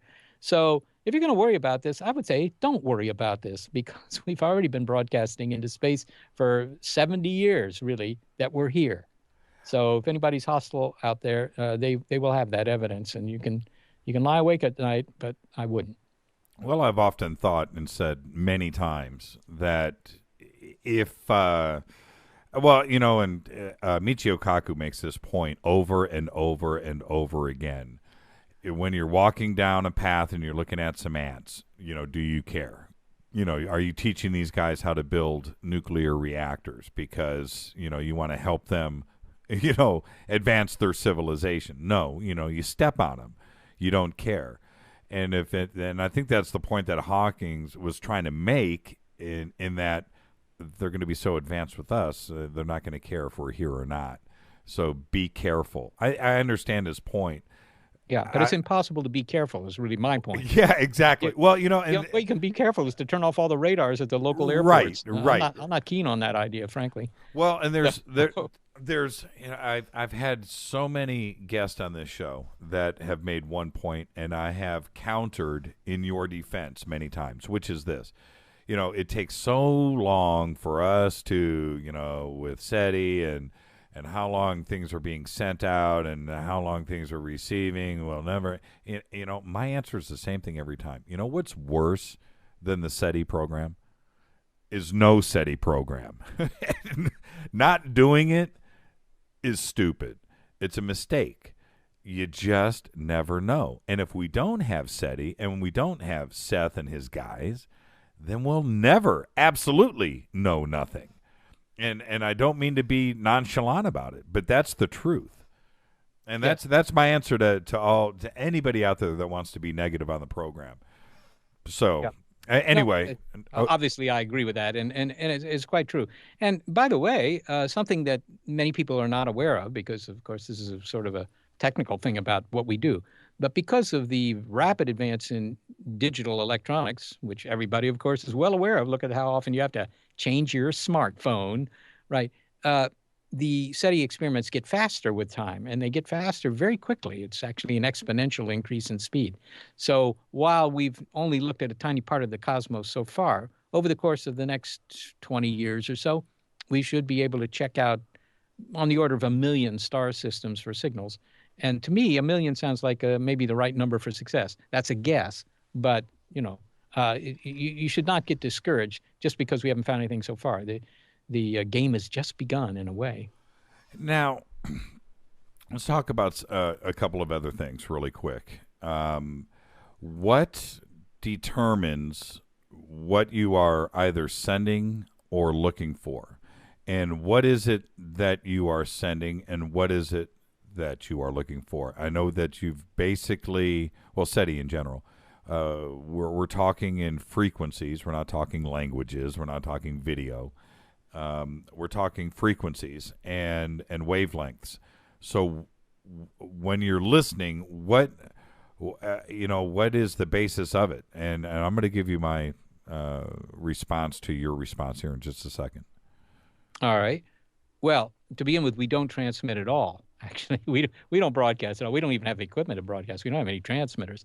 So there's strictly receivers up at the Allen Telescope Array. In fact, if you go on site and you leave your cell phone on, that causes real problems for us because it does have a transmitter. Even if you're not making a call, it's always trying to find the nearest tower, of course. So it's broadcasting, "Hi, I'm here," kind of signals, and that they can fry our receivers. So we don't have any transmitters. We don't want any transmitters nearby. So we're not broadcasting. We're just listening. But if you ask, well, what kind of signal would get our attention? I've already said that it has to be a signal that moves across the sky the same way the stars do. That's the proof that it's an extraterrestrial signal. But in terms of the type of signal, people often assume that we're looking for things with intricate patterns, bits that indicate prime numbers or the Fibonacci series or pi, or I don't know. I get a lot of suggestions, but we don't have the equipment to do that either. That's actually very hard to do. We just look for a signal that's at one spot on the radio dial because that's a transmitter. That's a transmitter. You think about it. You got your car radio there, and you can spin the knob. Not that that's the way they work anymore, but you could spin the knob in the old days, and you would find one station here, and the next station up there, and the next station beyond that. They're all narrow band. They're all at one spot on the dial, and that's because while nature can make radio noise all over the dial, lightning does that, for example, but so do quasars and pulsars and so forth. Mm-hmm. The transmitters don't. They operate at one frequency, if they're any good. And as a consequence, that's what we look for, because then we know, okay, whatever this is, it's not nature. Somebody built something to make this signal. Well, okay, so then are you just moving up the dial? We don't do that. We don't have sort of the first SETI experiment actually did. The first SETI experiment that Frank Drake ran back in 1960, he had a very simple receiver. He didn't want to spend any money on this project. And he had a little motor that just turned if you will, a rubber belt, or maybe it was a piece of string, I don't really know, that just twisted the knob, and he went up and down the dial all night. But the trouble with that is you're spending all your time listening, if you will, at the wrong frequency, right? You want to really listen to the entire dial all the time at once. That's what you really want to do. Now, there was no way to do that back in 1960, but today, with digital electronics, there is a way to build a receiver that's listening to millions and millions of channels all at once. It's like having, millions and millions of grad students kept happy with microwave popcorn, sitting around with earphones, all listening at once, each one to a slightly different frequency, a different spot on the dial. And that's what we do without the grad students. Okay. And what about harmonic frequencies? Natural pleasing tones. Do you ever, I always, the stuff that I see you guys focused on are, in gigahertz, and way high. Do you guys ever look for, sensible tones? And I'm referring to, music tones, things that are smooth sine waves. Do you ever venture into that, or is it just always ultra high? Well, ours are all sine waves, but they're at the frequencies we look at, or if you prefer the wavelengths, are those that we know, can penetrate our own atmosphere, so we have a chance of hearing something. That's just a very, very, very local, concern that if it's at a high frequency, if you get high up in the radio dial to the very highest frequencies, they don't even get through the atmosphere, so we wouldn't hear them, so not from the ground. So since we're on the ground with our antennas, we listen at frequencies that can make it to the atmosphere, but frequencies that are high enough where the background static from the Milky Way's natural emission isn't so strong, where there isn't so much interference from terrestrial activity and all that sort of stuff. So the microwave region is very quiet in the universe, and so that's why we pick it. We figure if ET is really interested in sending signals around, they're going to pick a part of the radio dial where it isn't terribly noisy, because it's like having conversation next to Niagara Falls. It's hard. You do better to be in some quiet spot. So that's why we pick those frequencies. As far as harmonics go, that may pertain to ET's music, because, we all like octaves and we like thirds and fourths and fifths, right, and so forth. Even babies like all that. There's something hardwired about those relationships that pleases us. And that means there are only a couple of scales that anybody who's composing music can use anywhere in the cosmos, by the way. So ET's music might even be recognizable to us, but it doesn't affect radio in the same way. That's, thirds in music and so forth are fine, but a third or a quart, a fourth or a fifth in radio frequencies doesn't really mean too much. What doesn't penetrate the atmosphere? I find that totally interesting. So there are certain radio waves, certain specific frequencies that are not going to penetrate? Yeah. Well, even, AM radio, for example, has a hard time getting through the atmosphere, believe it or not. AM frequencies, as you know, are like, 1 megahertz and so forth, 810 kilohertz on your dial. That right. might be your local radio station. So that's almost a megahertz. Those wavelengths are long enough that the ionosphere, our own Earth's ionosphere, will bend them and act like a mirror, particularly at night. And that's why you can hear, those AM stations often thousands of miles away, even though they're over the horizon, because the signal, hits the ionosphere and then gets refracted really back toward Earth. Okay, so if ET is broadcasting to us at 810 kilohertz, for example, we're going to have a hard time hearing it, because it's not going to make it through our own ionosphere very well. And besides that, we've got plenty of our own transmitters that would sort of swamp the signal. But if you go to very high frequencies, okay, above about 50 gigahertz, for those who care about these things, then the atmosphere, also the water vapor and so forth, begins to interfere. And that's why this new radio telescope that people may have read about, called the one down in the Atacama Desert of Chile, right? It's called ALMA is the name of it, but that's an acronym, is at a very high altitude to minimize the amount of atmosphere above it, because it works at very high frequency. When you get even higher in frequency, you're into infrared, and a lot of that doesn't penetrate the atmosphere. And fortunately, a lot of the ultraviolet doesn't penetrate the atmosphere either. Otherwise, everybody would die of skin cancer inside a week every time they walked outdoors. What's wrong with Paul Allen putting in an array on the moon?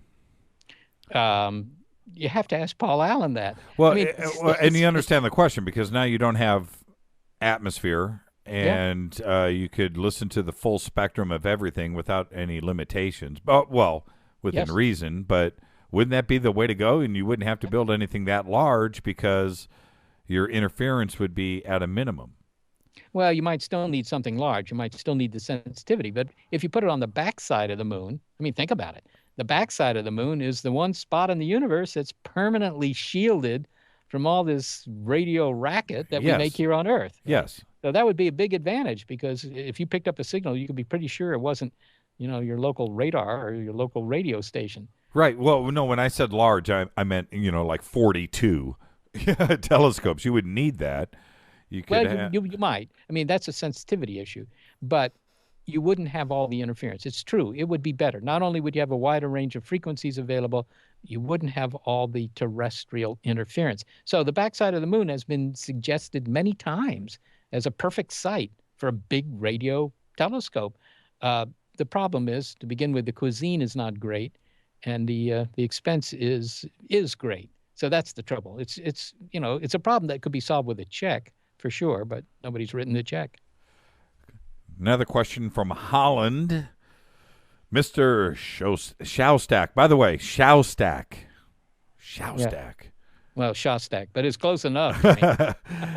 You being a scientist, how do you prevent serious SETI research from being mixed up with non-scientific nonsense like crop circles, alien abductions, angels, time shifts, parallel universes, and what have you? Carl Sagan would have none of this. Best regards from Holland. Well, he just alienated every other listener. Well, that could be. But I can tell you, I lived in Holland for 13 years. So they are very nuchter there, which is Yes, to say they're totally. very sober, right? They're very straightforward, and It's a great question. Yeah, it is cricket. Well, I think the answer is we don't. We don't succeed very well in keeping it separated. I don't think. I mean, after all, a lot of people in the UFO community, don't like me very much. I get plenty of hate mail. I'll tell you that. And it's because, and I've never understood this, why it's so emotional, but it's highly emotional. Because if you say, look, I'm not convinced that you've proven that we're being visited. If we were being visited, that'd be job security for me. It'd be great. There would be exhibits in all the science museums. It would be the most interesting thing going. You haven't convinced me. But they take that personally. So, there you go. But, I think Carl Sagan would have actually been more open than you give him credit for on things like, multiple universes, parallel universes, because there are reasons to think that that might be true. And those reasons are not pseudoscience, it's not nutty at all. So, the list, I think, is kind of a mixed bag. There's some things that Sagan was very skeptical about. He didn't think that we're being visited either in the end. He looked at it for a while and then decided there was no science in it. But, whatever.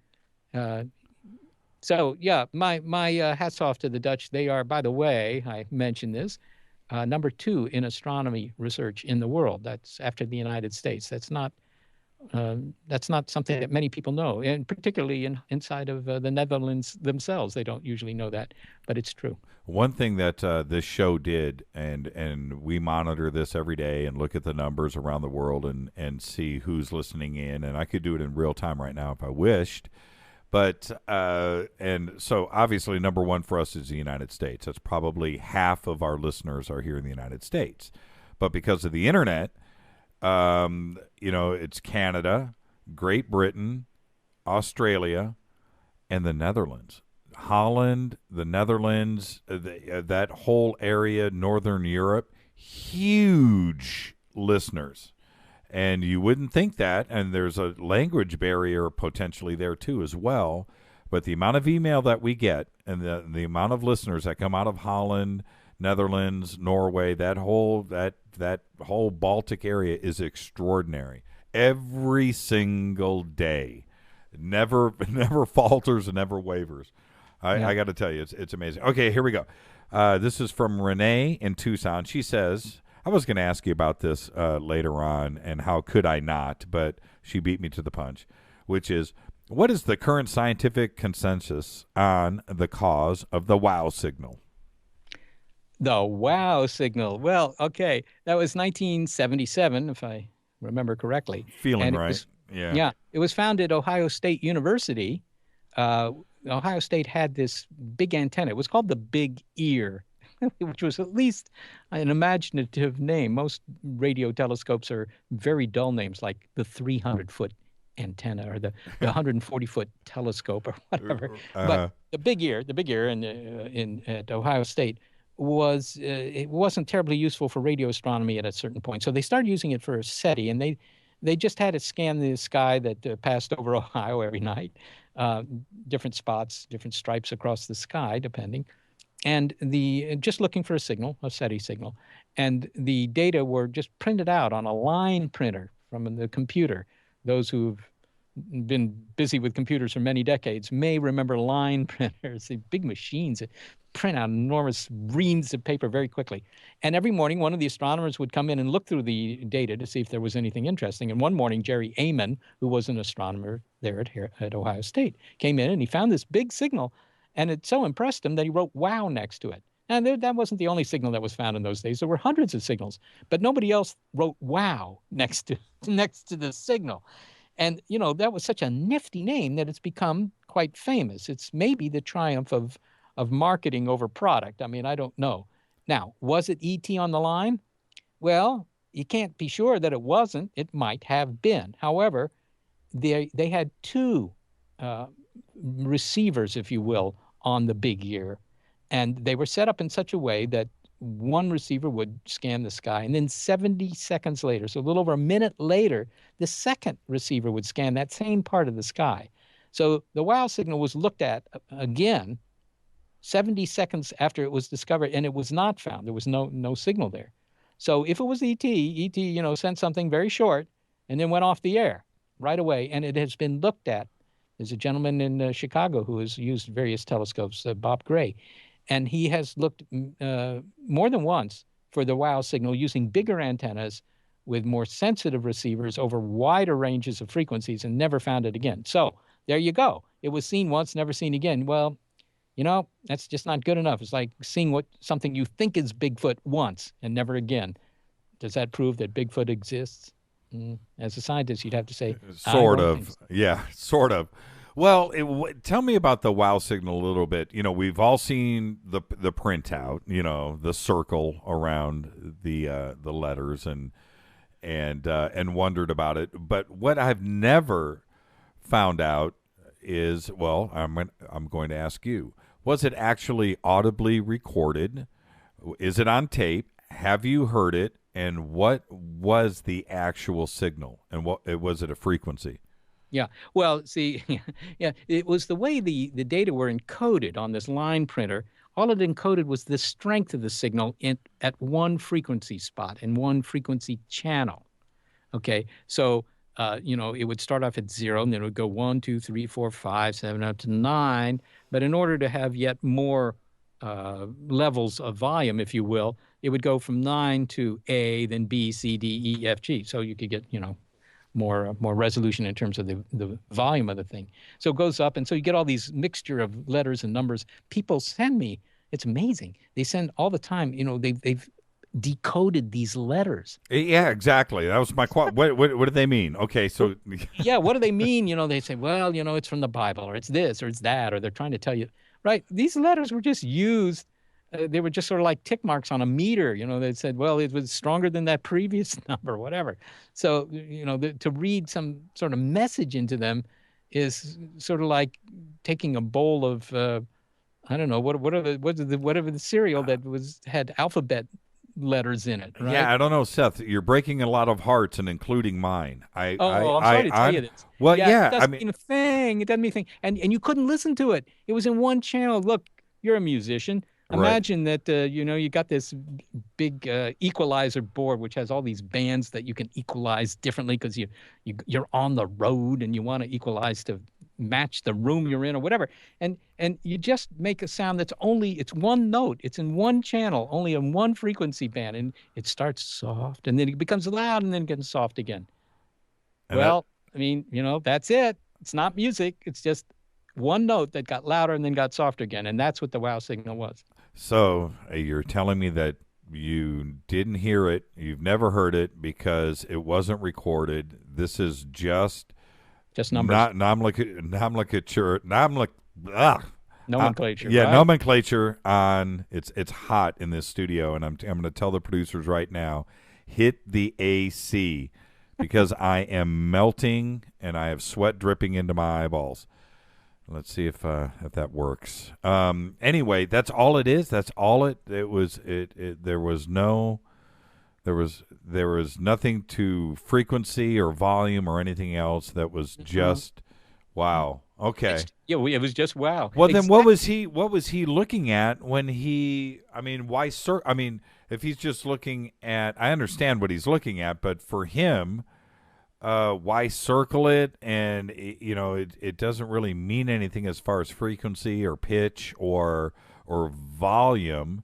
It's just there. And the reason why I'm asking, Seth, is because when you look at that entire chart, which we've all seen, it doesn't look that different than everything else that is printed out there.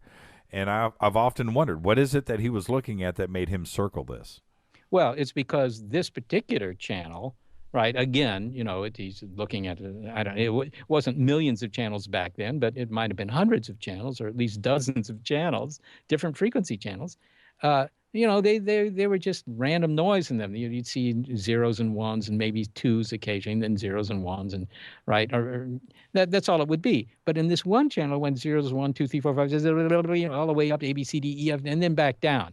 It looked just like what you would expect if the rotation of the Earth brought some sort of transmitter into the beam of the telescope causing the telescope to pick up this increasingly strong signal as it went through the beam. And then, as the Earth keeps rotating, it gets out of the beam, and then that's the end of it. So it's like a lighthouse beacon, if you will. You're standing on the shore and you're looking at this lighthouse, and it's dark, and then suddenly you see a glimmer of light, and then it gets very bright, and then it gets dim again. That's exactly what it did. And so it looked like somebody had a transmitter up there. That's what it looked like. But it wasn't seen again. It could have been interference. That's what somebody at Ohio State told me. They thought it was just interference. But nobody knows because it was never seen again. And if it's not seen again, all you can say is, gosh, I don't know what it was. That's all you can say. I wish your video camera was on so you could read this. I'd put this up to your screen. This is my faithful staff. It says, "We will give you a proper burial." For the heat in here. I mean, that's the respect I get. Okay, so anyway. Part 2 of another question. You answered the first one a little bit earlier. This is from Brad, and this is a great question. I chew on this one.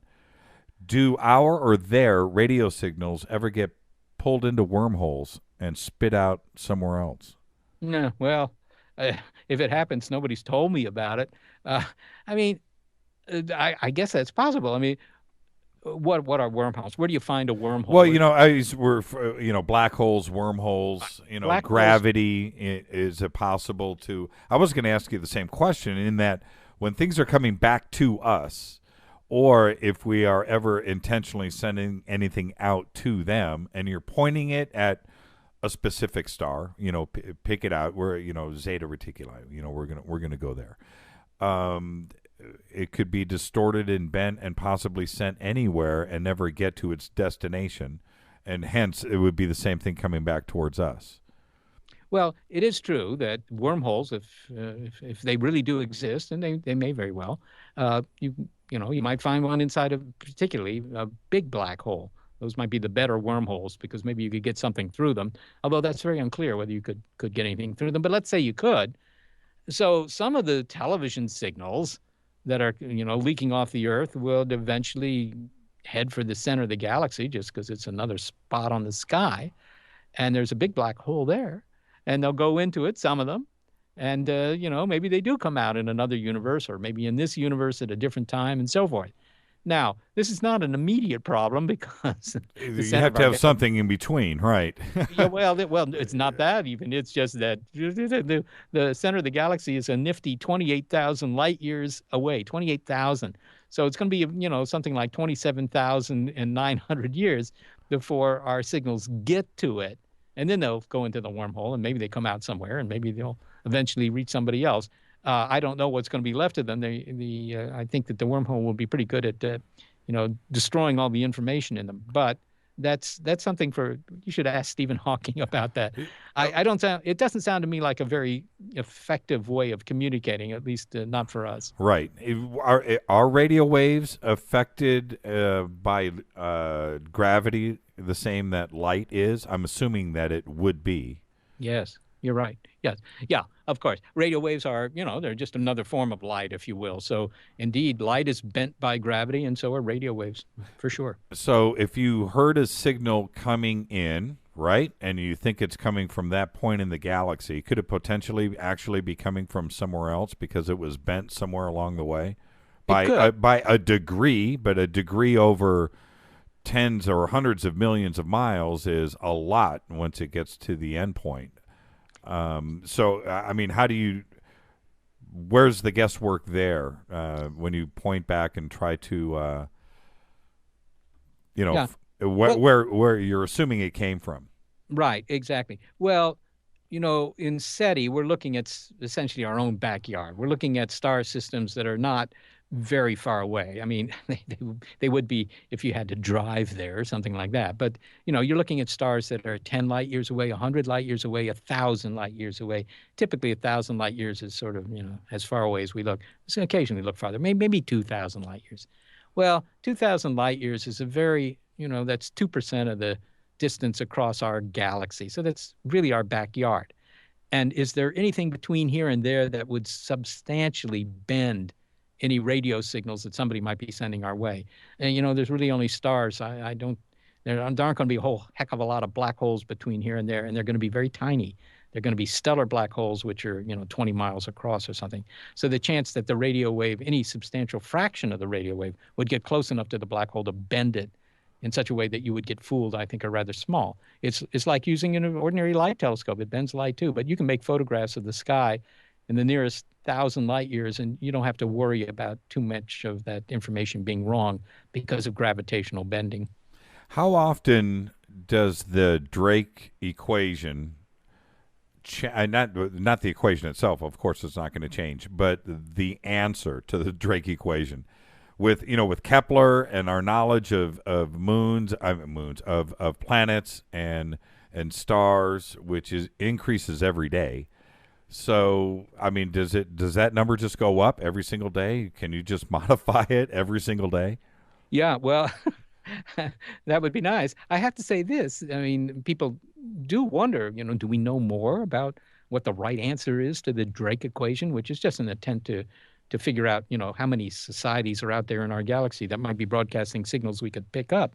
But actually, in the last 50 years, what we've learned most about in terms of what's in the Drake equation that determines whether we have a lot of cosmic company is the fraction of stars that have planets and the fraction of those planets that might be okay for life. Nobody knew that back in 1961 when the equation was cooked up. Nobody knew what fraction of stars have planets. Today we know. They guessed that maybe, 10% of them, half of them might have them. Now we know it's at least 70%, 80%. So most stars have planets. They didn't know what fraction of planets might be suitable for life, and I think they guessed. I mean, they didn't have an official guess, but I think informally they figured maybe 1 in 10.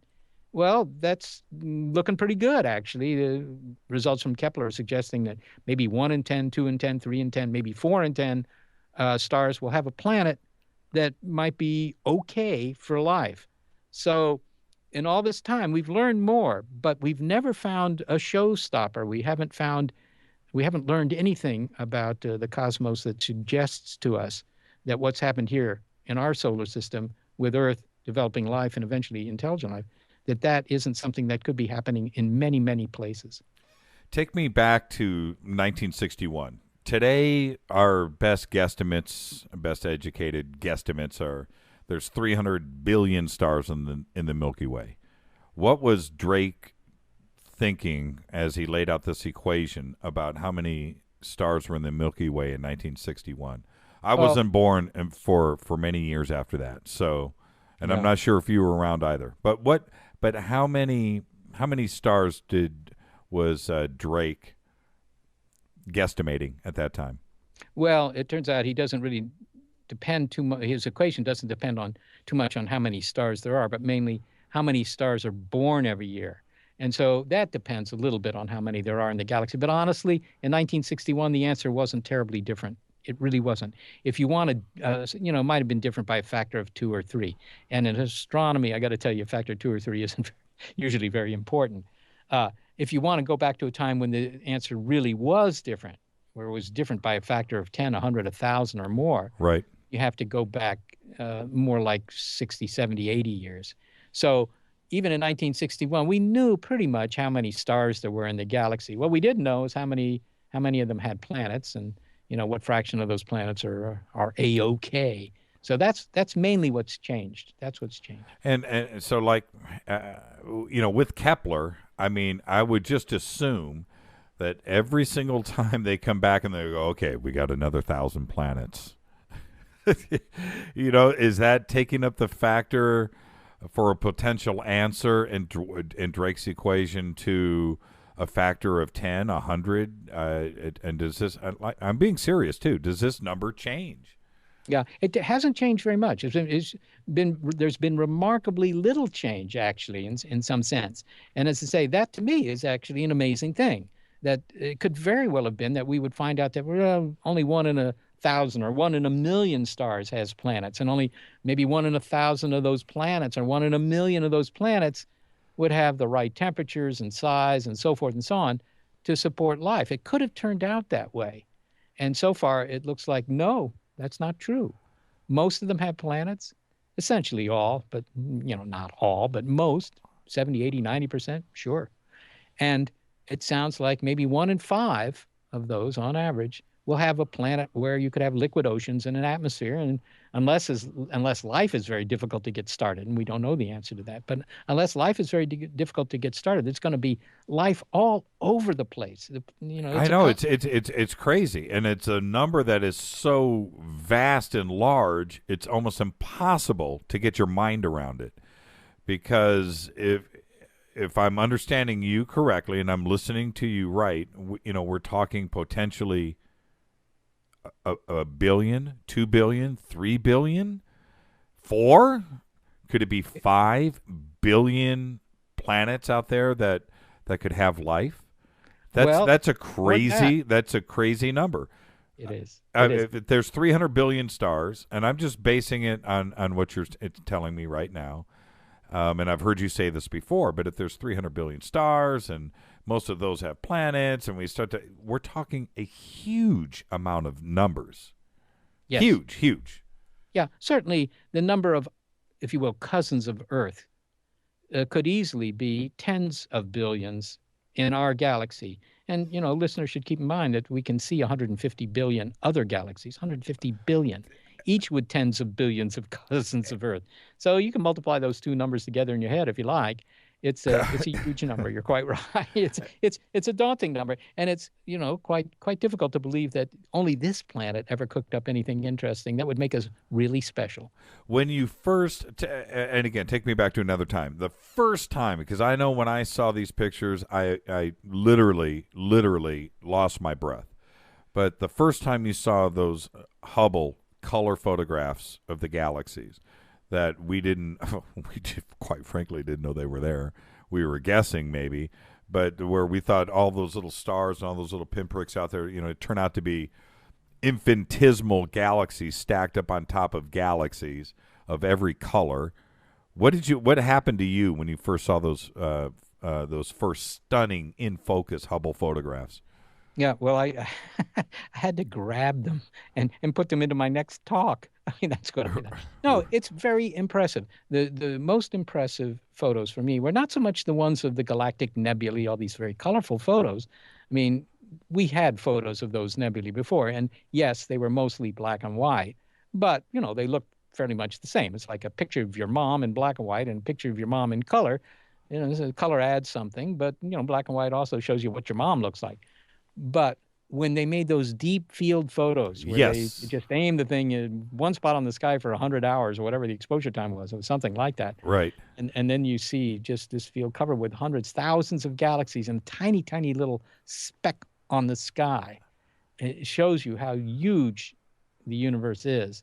That's hard even for me to get my head around it. And of course, working in the field of astronomy, all these numbers, but they are in the end numbers. And when you see the pictures of what we're talking about, that is very impressive. It's daunting. And the Milky Way is so big. It is just incredibly large. And we can go over the numbers as many times as we want. But as big as the Milky Way is, as is the universe. And when Hubble just confirmed it for me the first time that I saw it, and I know it's your job. It's your profession. It must have just taken you to places in your head that because there's proof right there. And you're absolutely right. It wasn't 1, 2, 3. It was thousands in that depth of field where you're looking at it in like nearly stunning 3D, and it really freaked me out. And so, you as a physicist, as somebody that an astronomer, that just must have taken you to other places in your mind that you didn't even know. I think the other thing that was impressive about it was that this was sort of a director's discretionary project, as I understand it. The head of the Hubble Space Telescope. That's right. Just decided to do this. We're just going to look at an empty, uninteresting spot on the sky. A regular astronomer might not do that because it's too much of a gamble. Too much of a gamble, and they didn't know. And I remember reading that at that time. We were just told to do this, and we did this. We didn't know what would result, but we're just as shocked as everybody else because we weren't expecting this. Yeah. So you're absolutely right. What if that director just, didn't have that what if moment? But and what year? I'm thinking that was mid '80s. I don't know. Well, yeah, it may have been. I think that the first one was a little bit later than that. And I think Riccardo Giacconi was still the guy in charge of the Hubble Space Telescope when it was done. I may be giving credit to the wrong person, but I think that was who was. Yeah, I'm giving credit to the wrong time, too. I just remember I saw it in Time magazine, so that dates it right there. Oh, man. Okay, so now, would there be a possibility of picking up radio chatter? And is there a way to do that? And I'm referring to possibly one ET race with another, communicating back and forth. Do we have that ability to pick up what you understand the question? Is there a possibility to pick up radio chatter? Yeah, sort of eavesdrop on their internal communications. Well, it depends on how they do it. If they are communicating with another civilization, for example, that they know about, then they're going to be very directional in the transmission. It's going to be like microwave relays, that are used to relay television across the country. They will put all the energy into a relatively narrow beam aimed at the other guy's solar system, whatever it is. So the chances that you'll be able to eavesdrop on that, because you'd have to be in a very special place to pick up on that. On the other hand, I mean, who's to say what they do with radio? I mean, we've had radio for 100 years. If they've had radio for 100,000 years, they've probably thought of all sorts of things that we haven't. And maybe they have, if you will, the galactic internet, or maybe not for the entire galaxy, but maybe for a section of the galaxy. There's the equivalent of an internet, and there might be colonies all over the place. Who knows? I mean, this is science fiction, really. But in that case, they'll have transmitters that broadcast in all directions, like, your local Wi-Fi. Right. So they might have that, in which case you could pick them up. And, of course, if they're deliberately broadcasting into space to get the attention of somebody who might be out there, then you also have a good chance of picking them up. I mean, it's very hard to adequately speculate on what they might be doing, because they could easily be not thousands of years more advanced, not even millions of years more advanced. The universe is 3 times as old as the Earth. So they could be billions of years more advanced. And to try and guess what they're doing that might be detectable is a tough slog. You really... Well, it is, but it's just as valid as any other idea, because you have no idea. It's just a guess, you know. So I'm with you on that. With one of the things that I don't understand, and again, this is just because of my basic knowledge of frequencies and waves, is there a way? Do you have to look for specific? I understand what's coming through the atmosphere. I get that, and we have to look at what's coming through. But don't you? Shouldn't you look at a broad band of everything at the same time? Because you have 42 telescopes, potentially more, and you're going to build more. And I want to ask you about the cost of that too, by the way. Can't you look at everything at the same time? Well, no. That would be great if you could look at the whole sky at once. I think that would No, be I mean spectrum-wise. Well, even spectrum-wise. Either way, you either look at the whole sky at once or look at the entire radio dial at once. And you really want to do both, actually. All frequencies, all the time. Right. Make a great bumper sticker. Yeah. It's hard to look at the entire sky. Think about it. We have lots and lots of telescopes, ordinary, mirror and lens telescopes here, and none of them can look at the whole sky at once, really. Your backyard garden ball can kind of do that if you got one, if anybody remembers what they are. You're just a big silvery ball in the backyard, and you look at that thing and you'll see the whole sky in it. But it's not very good as a telescope. So that's usually the trade-off. If you want sensitivity, you want magnification, whatever it is you want in a telescope, then you sacrifice being able to look at very much of the sky at once. There are wide-angle lenses, if you will, certain kinds of telescopes that look at more of the sky than others. Our own Allen telescope array actually looks at a pretty big chunk of the sky compared to most other antennas. But it does that because the antennas themselves are fairly small. And so that's the trade-off. The antennas are small. That means that they're also less sensitive. So, what you want, indeed, that all sky, all frequencies, all the time, that's something that is possible. It's possible. Physics says it is possible to do this. But you need to have essentially computers that are maybe 100 or 1,000 times more powerful than what we can afford these days. And that may be coming down the pike. I mean, there are people working on quantum computers and just faster versions of ordinary computers. And maybe 10 years down the road, 15, 20 years down the road, you'll build a radio telescope that looks at all the sky all the time. How much does it cost for one of the telescopes? Well, the Allen telescope array antennas, there are 42 of those now, they cost, when they were built, on the order of $100,000 each. To do them now, you probably ought to double that, but you can't just build one. There's no economy of scale there. You have to order them sort of like at least 10 at a time. If you wanted to complete the array and build it out to the 350 antennas that it was originally designed to be, you can multiply the numbers out, but it's on the order of several tens of millions of dollars. So maybe $40 million, something like that, would allow you to do that, including the associated electronics. So $40 million is more than I got, but it's not more than some people have. That's point one. And beyond that, compared to a lot of research programs, it's relatively inexpensive. If you had the 350 antennas, the original ATA design done complete, what does it cost to run that a year? Obviously, you have electricity, but you also have people, and you've got to have infrastructure.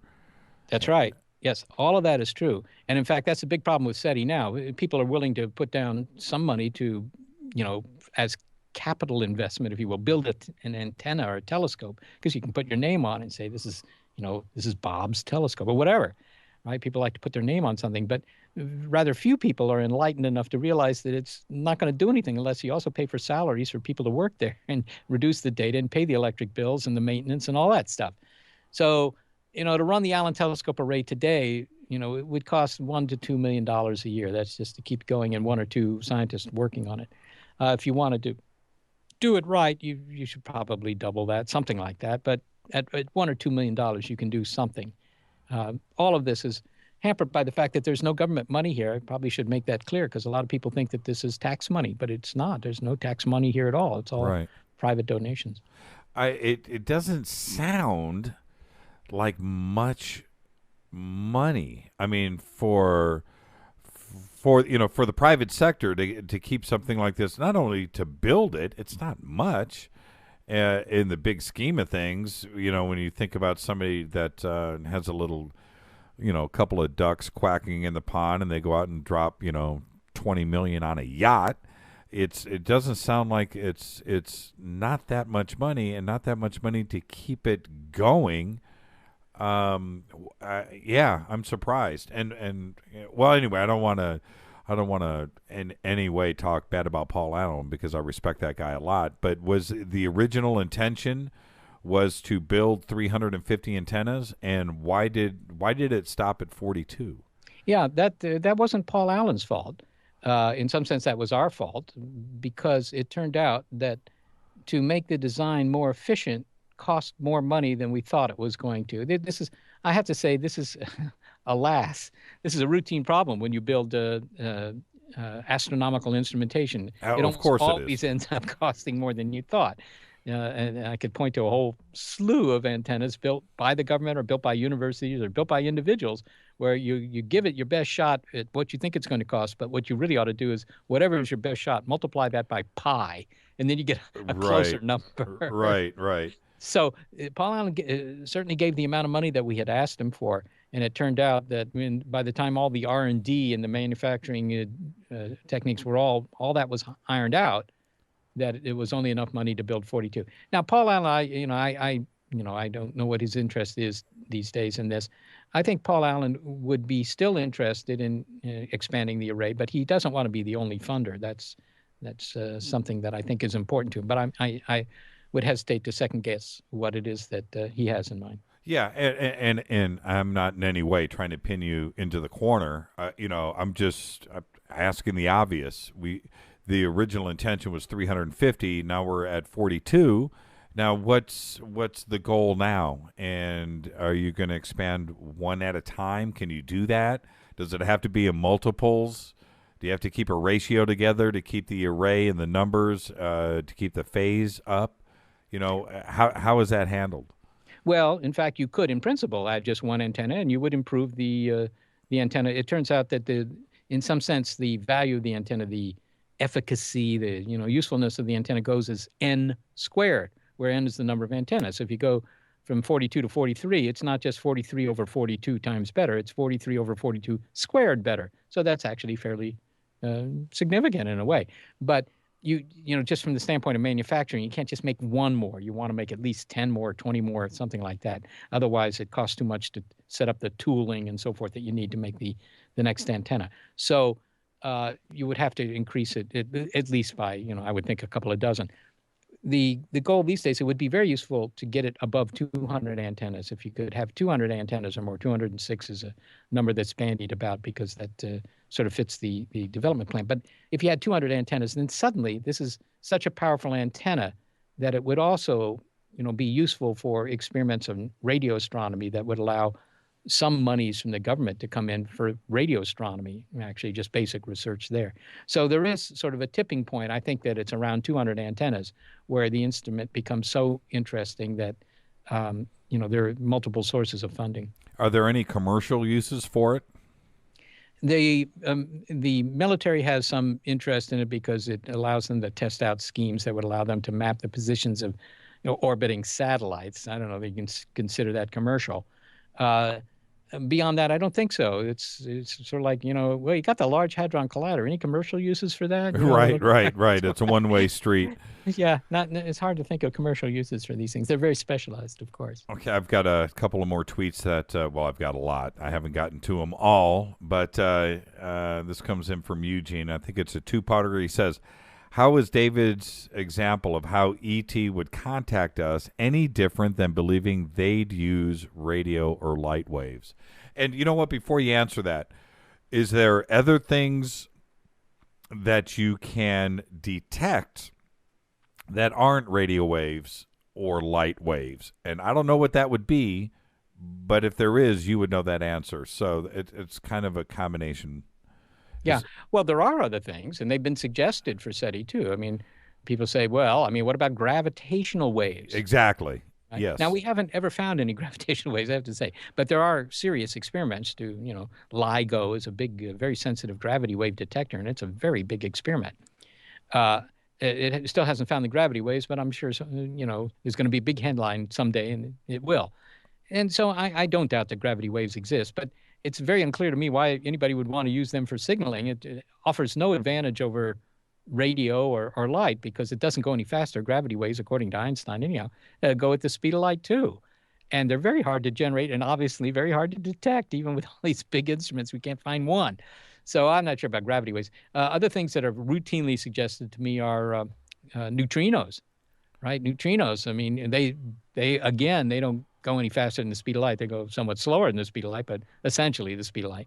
And they have the advantage that they go through everything. You have trillions of neutrinos going through your head as you're talking to me here every second. They go right through the Earth. That's good. You don't have to point your antenna anywhere because even guys on the other side of the Earth, on that side of the sky, their neutrinos could get right to you. The trouble is because they go through everything, it's very hard to build a neutrino detector. You only detect 1 in a million of these things. But, the physicists have big neutrino detectors. So if ET's using neutrinos, maybe the physicists will find it. We couldn't possibly afford to build a giant neutrino detector like the University of Wisconsin has down in Antarctica, right? So those are the things. Now, as far as the question about, well, why is radio or light any better than what David was suggesting? As I recall, David was suggesting some sort of physics we don't know about. Well, what about infrared? Well, infrared might work. Infrared is actually good in some ways because it goes right through the dust that hangs between the stars. If you're talking about long-distance communication in the galaxy, infrared might be the way to go. And we would do infrared experiments, actually, except for the fact that most of the infrared doesn't make it to the atmosphere. So that means in order to do that experiment, you got to put your instrument up above the atmosphere, either in orbit or, as you suggested earlier, let's just move the whole experiment to the moon. Mm-hmm. But look, if you can only build 42 antennas in California, what are you going to do on the moon? It's a money problem. If I was a physicist and I wanted to go and work for SETI, right? So I put my proposal together and pop it in the fax machine, copy you an email, send you the PDF, and it gets to you. And I proposed something like that outside of the norm which you guys are normally looking for. I want to go for infrared, Seth. And I hit you with this proposal. Does something like that get seriously considered? Could that get funded? Is there a way to think outside of the box, and is that what you are looking for? Well, that has been suggested, actually. And there are certain parts of the infrared spectrum that do make it through the atmosphere. And actually, there was a fellow in Holland who they had access to an infrared telescope, and the guy wanted to do a SETI experiment. And I say thumbs up to all of that. Of course, of course. The difficulty is if you say, look, we want to put an infrared SETI experiment on the moon or in orbit or something. You're talking at least hundreds of millions of dollars. Yeah, I'm not referring to that, but what I'm asking you something more direct, and there could be somebody listening to this show that is very interested in what you guys are doing, and so I guess what I'm suggesting is when you are when I'm sure you guys get proposals all the time, and papers come in all the time suggesting this. Are you looking for stuff that's conventional, or are you looking for out of the box thinkers? Well, both. For both, obviously. I mean, when you only have a few people, of course, they don't have a whole lot of time to look at everything. But not that much comes in, to be honest. There are suggestions all the time. And in fact, that's what makes this line of work so interesting. Because if we were always just doing today what we did last year or the year before that, it would be kind of dull, to be honest. Fortunately, it's never been that way. There are always new ideas, right? 10 years ago, we were looking at different things on the sky than we're looking at today. And that's because we've learned something from astronomy or whatever. And if some physicists came to us and said, look, we got this big infrared detector that we're using to study, I don't know, sprites in the atmosphere or whatever they're doing, right? And they said, but, there's all this extra time on this instrument that you guys might want to use for looking for, infrared bursts that Klingons might be sending our way. Well, if we could figure out how to pay for the airfare to get over there and set it up, of course we would do that. Yeah, of course. I've got some of these questions. I'm reviewing these. Really. Oh! I almost missed this. We got to go back. I think you said that you had a signal in 1997 that you guys got really excited on. Okay, right. That was in 97. In 98. Didn't the British they thought they had some kind of alien distress signal? Well, I mean, I'm not sure it was 98, but it was certainly around 98. There was a signal that was claimed to have been discovered by a British amateur using his company's satellite dish. That's right. That's what it was. Yes. Yeah, yes. It was EQ Pegasi. They claimed it was around the star. It was coming from the direction of the star EQ Pegasi. And I was listening to a report of this. In fact, I was driving up Highway 101 here in California late at night, listening to something called the Art Bell Show. And Art was saying, I wish Seth would call me on this, right?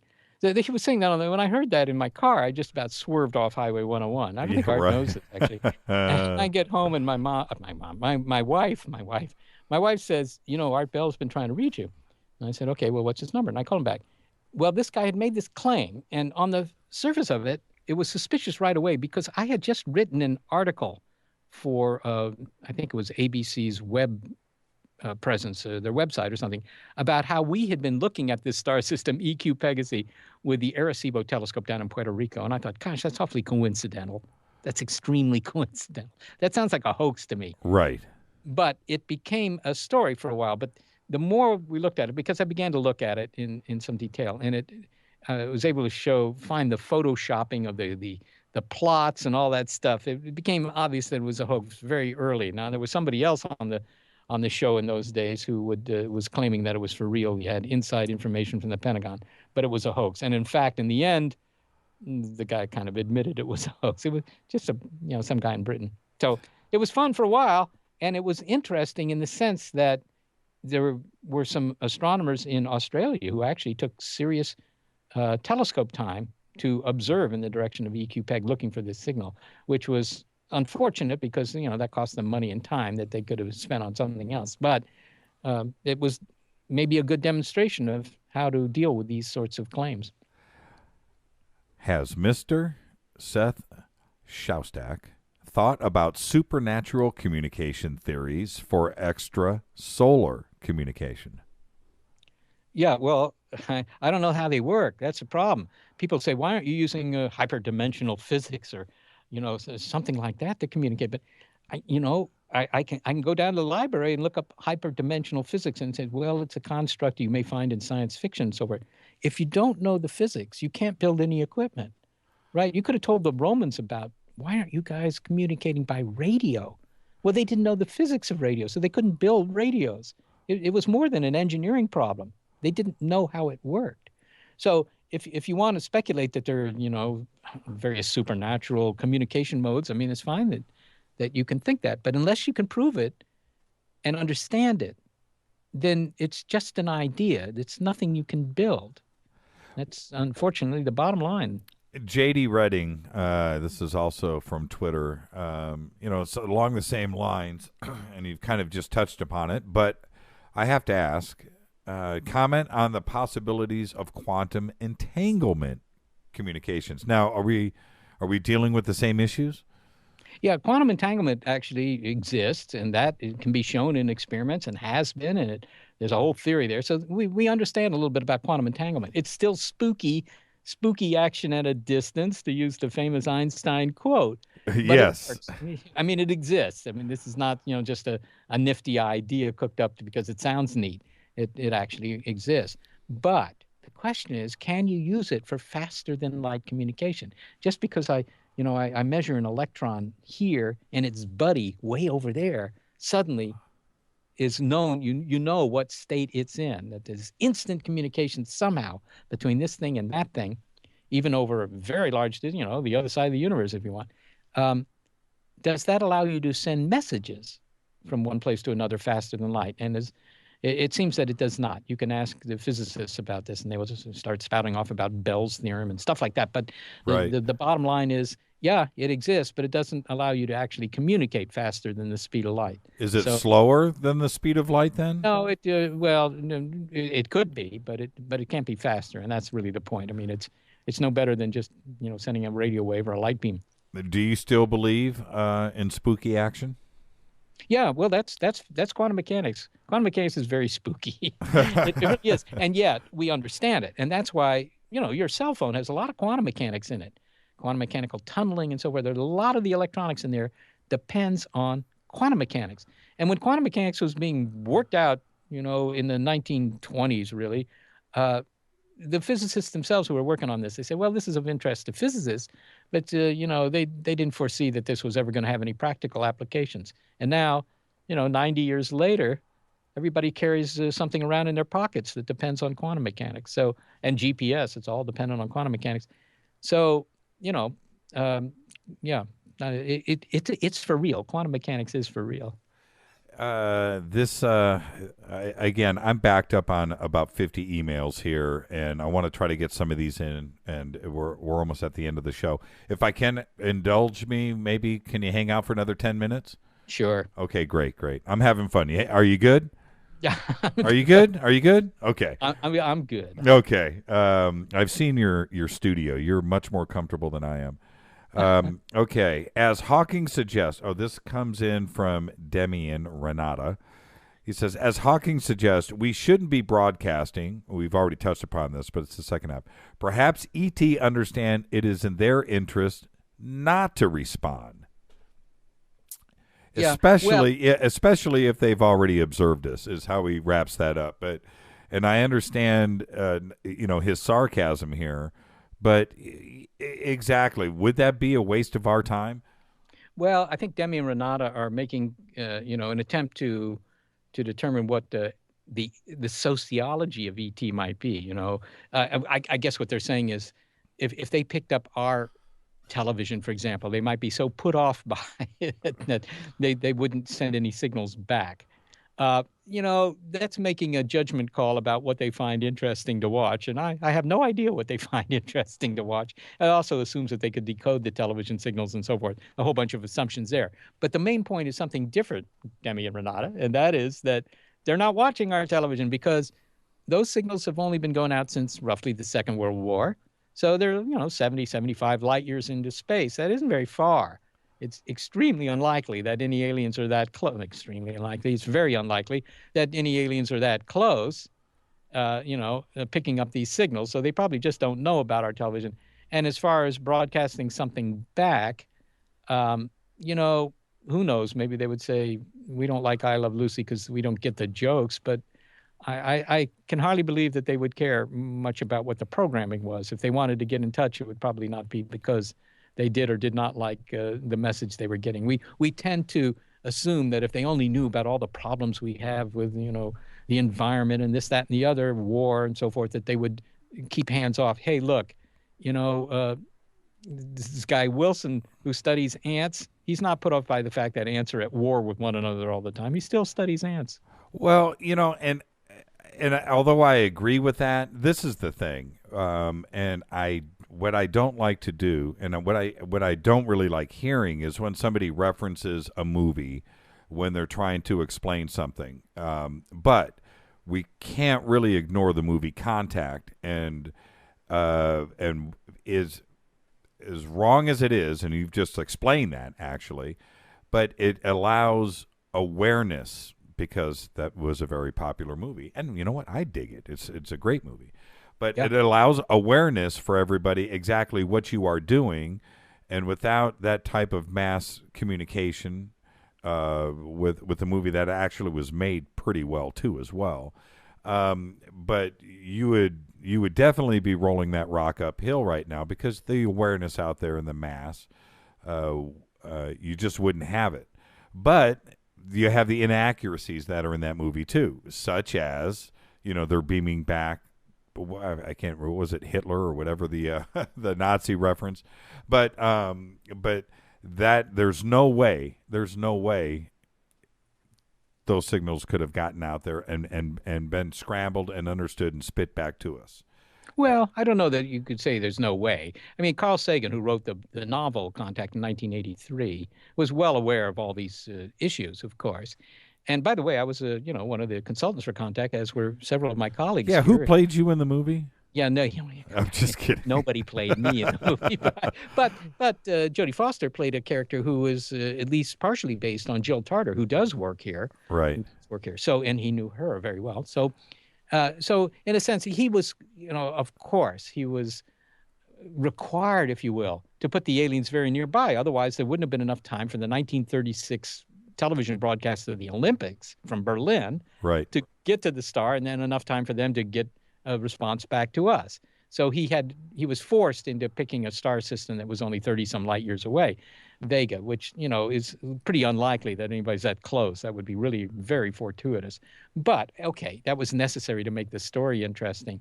But those TV signals would reach there if they had a big enough antenna. You would need an antenna at that distance to pick up the Olympics, because it turns out the Olympics were really not broadcast. They were broadcast over a small section of Berlin. But you would need an antenna the size of the entire Midwest, I think, to pick that up. But hey, I never begrudged the aliens a big antenna. But, the idea that they could pick something up is not so far-fetched. And could they decode it? Could they understand how the picture and sound are put together in a television signal and tease those apart? Yes, they could. They, particularly in the days of analog television, that wasn't so difficult to figure out. So, it wasn't likely, any of it, but it certainly was plausible. And we tried to correct most of the technical errors in the film. We didn't succeed in correcting them all.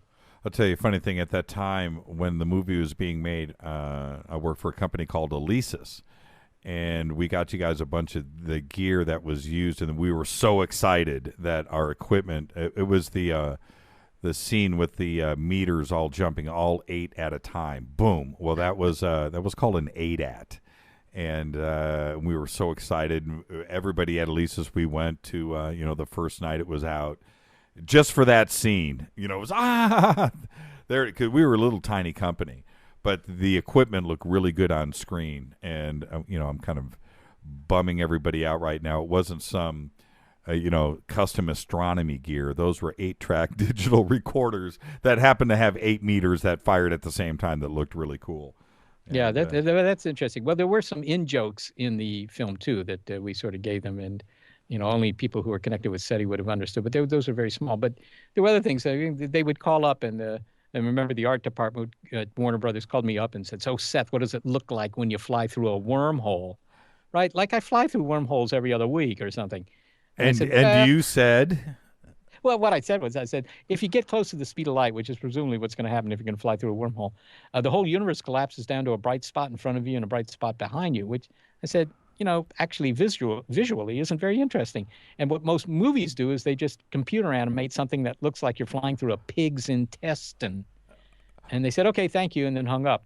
And then I went to see the movie, and they fly through the wormhole, and it looks like you're going through a pig's intestine. I think Mel Brooks got it right in the movie Spaceballs when Rick Moranis said we're going to Plaid. I thought that was just as likely as anything else. Until we get there, we have no idea. Okay, here comes another question. This is from Brad. It's, hi, Jimmy. When I was in the Army, we never broadcasted in the clear. We used a piece of equipment that I can't name, but it scrambled the signal into static. If a distant, intelligent race is smart enough to scramble their signals, we wouldn't know how to receive it. Correct? Huh. That's interesting. Well, yes. Okay, go ahead. I'll let you answer first. I need to comment on that too as well. Well, go ahead, because we're not looking for anything that we can understand, so it wouldn't matter if it's scrambled or not. We're looking for something consistent.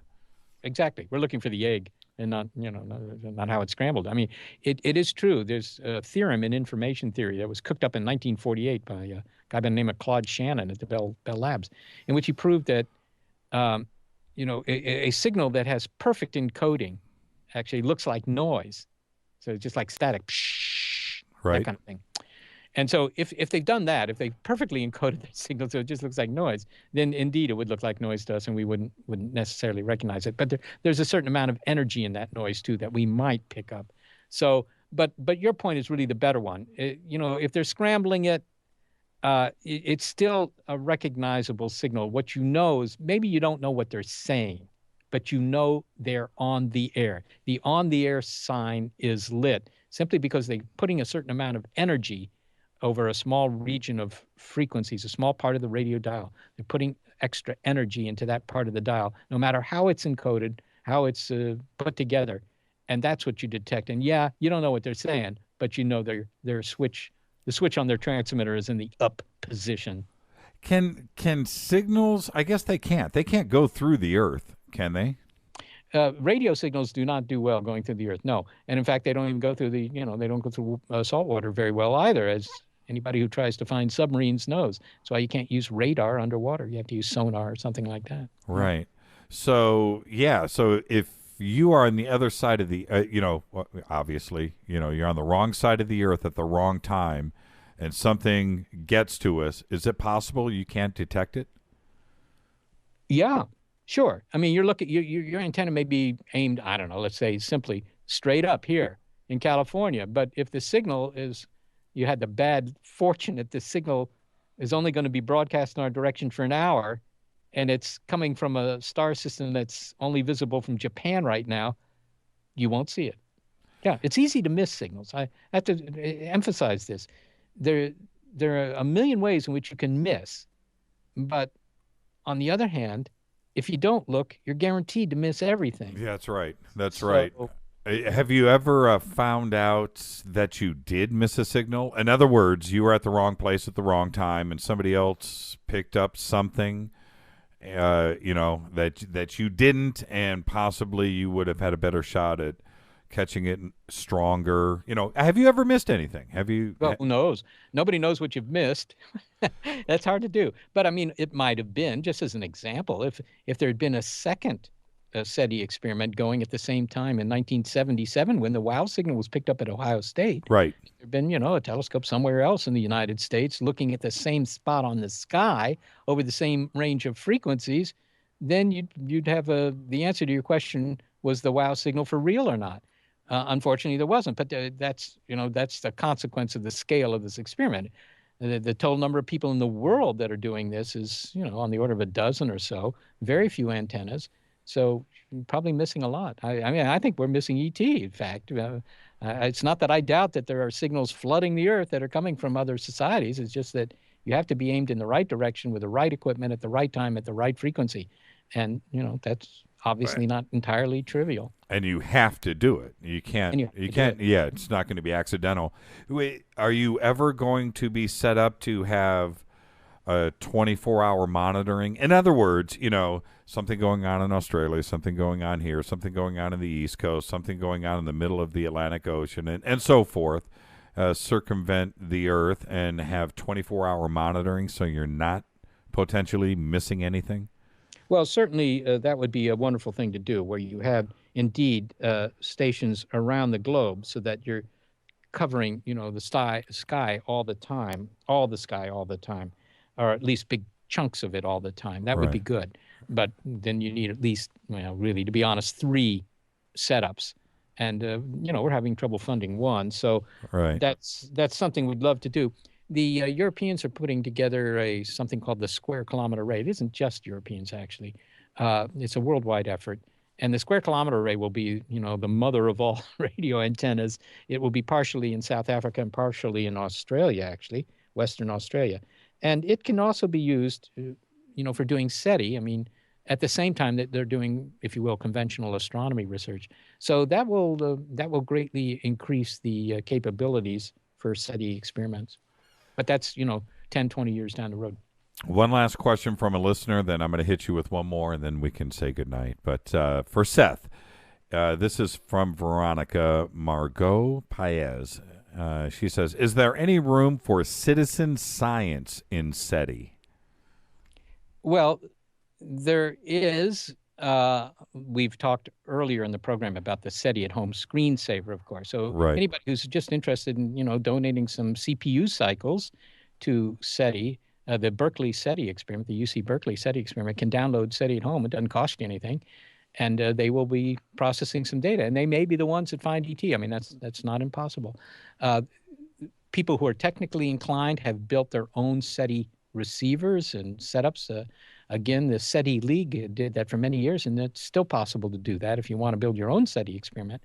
The other things are we have at the SETI Institute something called SETI Live. So you might look that up, and you can look at some of our data and use your eyeballs to try and decide, is there something in there or not? Because your eyes, it turns out, are better than computer algorithms for certain kinds of signals. Oh, that's really interesting. So I didn't know this. Okay, okay, then let's wrap this up with these 2 obvious questions. So are these links, I have all of the links up, but we do for the SETI Institute with your name, both in the guest section and on the homepage. So if you want to get to the SETI Institute, you can do that easily enough. But how do you get to this data to review? Well, I would say the simplest thing is to remember the name, SETI Live. Google that, and you'll find them. Yeah. And there's links on the SETI Institute website for SETI Live? I believe there are. I think I'm going to go do that myself. We're going to blow up some SETI servers tonight, my friend.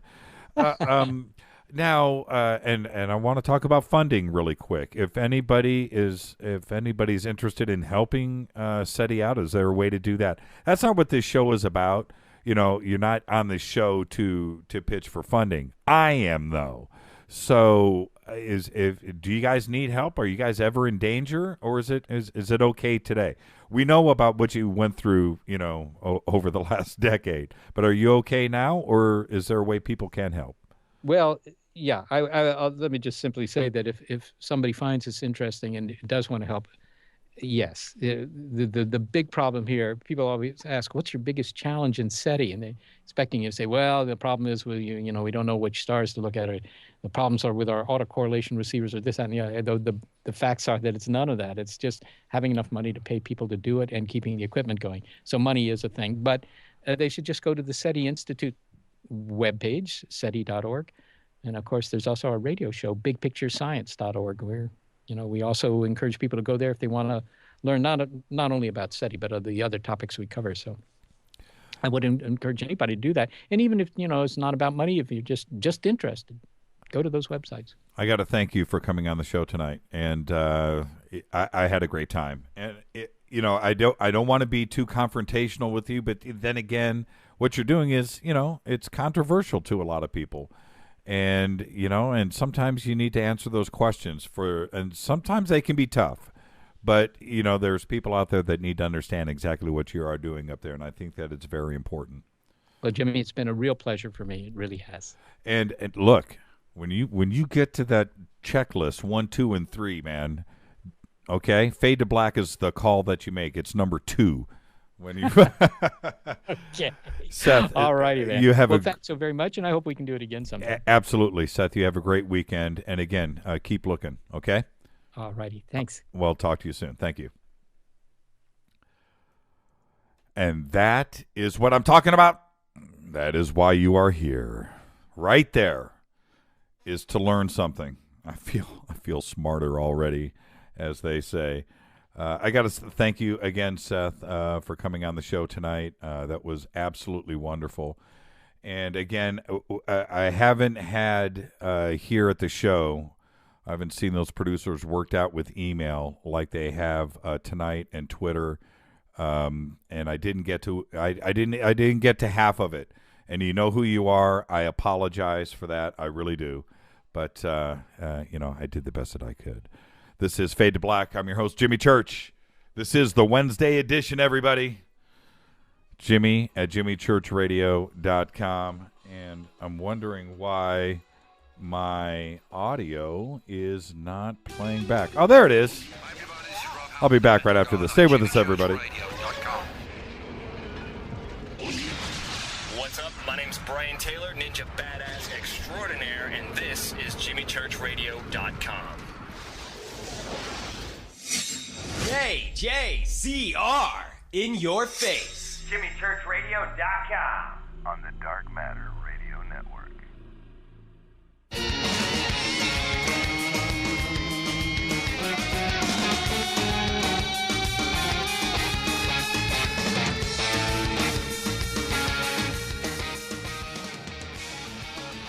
Oh, man. Fade to Black, the Wednesday edition. I love saying that. Sounds good. And if any of you out there in Radio Land know who Hacksaw Hamilton is, then you know exactly what I'm doing. That's to you, Hacksaw. The Wednesday edition. If I start doing, you know, the best 10 minutes in radio, then we got a problem. The tweets, let me get to a few of these really quick. Let's see. From J.D. Redding, thanks for reading my question. And thank you, Seth, for the show. Thank you, Dark Matter. Thank you, J Church Radio. Thank you, Veronica Margot. She says thank you. Again, I'm just going through. Thank you. Okay, everybody. Jan, Eugene, thank you guys. Copa Informatica, thank you. Thank you, everybody. Getting Seth on the show, I just want everybody to understand what that meant to me, because I think what they are doing is one of the most important things out there. And they went through a tough time. And for him to, and I needed him to explain, but I also wanted everybody out there to understand, there were supposed to be 350 of those telescopes in the original ATA, the Allen Telescope Array. They got 42. They don't have the 350 that they wanted. You know, they're running with 5 scientists up there. They've got, 50 researchers that are working with them, but there's only 5 up there. That's it. Trying to solve probably the most asked, important, and oldest question there is. Are we alone? And I've had it said on this show so many times to me, and I just disagree. SETI, waste of time. Shouldn't do it. Dumb. We already know that. You know what? If we don't do it, then we definitely don't know anything. I think Seth is, and what they are doing up there is about as important as anything. So look, I've got 5 minutes. I will take one phone call. One. A bunch came in during Seth. I couldn't answer them. I couldn't. I apologize. But everybody that called in, I will take one phone call before the end of the show. It is 10 till. The number is 323-825-5045. Let's see who gets in here first. Other than that, I've got a couple of other things I wanted to talk about. We're going to have Andrew Basiago on the show on Friday, and for another time travel discussion. There are reasons why I want Andrew on the show. There are a number of people out there that say that that they worked with Andrew. They know Andrew. Andrew was there. And I want him to come on the show and tell me his story, hence tell you. And I wanted to make sure that the timing was right. So we're going to do it this Friday. It's very important. But I've also had a bunch of email over the last couple of weeks, and I've done my research on this, about the Galactic Federation. And I want to get to the bottom of this. And for those of you out there that know what I'm talking about, that's great. For those of you that don't, go look up the Galactic Federation of Light and the Galactic Federation. There's two, supposedly one. Go check that out. And I'm going to bring to you a couple of answers. It's very important. And also, I've had a couple of prophecy things come up this week and calling me out on this. And I just want to comment on this really quick. Before we get into a he said, she said heated discussion on this, I will ask everybody out there this question. Why don't prophecies come true? Why? There's plenty of them. All year long we get them. Some famous, some big, some small. But why don't they come true? I had somebody on this show, I'm not going to say who it was, wrote me an email about, why aren't you backing me up, Jimmy? And there's this whole prophecy. You know what? If you can come at me with one prophecy that has come true, one, then we have another discussion. Has it ever happened once? Tweet me right now. Tweet. Email. I want to know by tomorrow's show. I'll follow up on this if you can give me something. Once. Has it ever happened once? Give me the concrete, real deal. Once. I'm not asking for twice or 10. Once. Does anybody know of just one? Documented. And it is so easy to prophesize. It's so easy. And I can't get behind somebody like that. I can't back it up. I can't. And so I feel like I've been bombed and spammed with this email about this, and I just have to say this publicly right now. I can't, unless somebody knows something that I don't. Because if there was one that has come to pass, I think we'd all know about it, and we'd talk about it all the time. So until I get that, I'm sticking to my guns, and I'm sorry, but you know who you are, and that's where things sit today. This is the Wednesday edition of Faded Black. I'm going to take one quick break, and I'm going to come back with a couple other things, and then I'm going to get out of here. Got a big show tomorrow. This is Faded Black, the Wednesday edition. I'm your host, Jimmy Church. Jimmy at jimmychurchradio.com. Tweet at jchurchradio. Had fun tonight, everybody. I'll be back after this. Stay with us. Don't touch that mouse. Back in a second.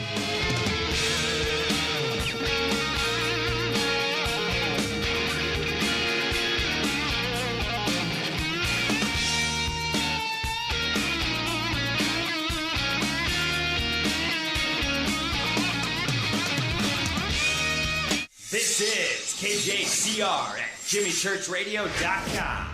On the Dark Matter Radio Network. Alan Yohannes from the Vultures and Queens of the Stone Age. You're listening to JimmyChurchRadio.com. Rock on.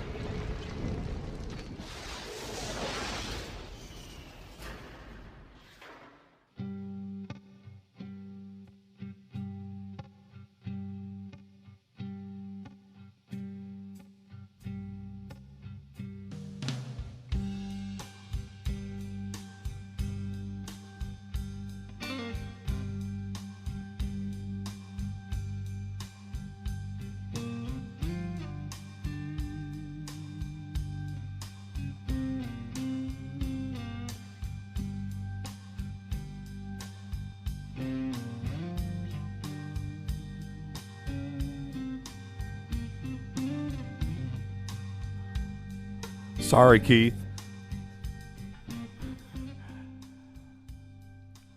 Sorry, Keith. I'll do it now. And I know you can hear me.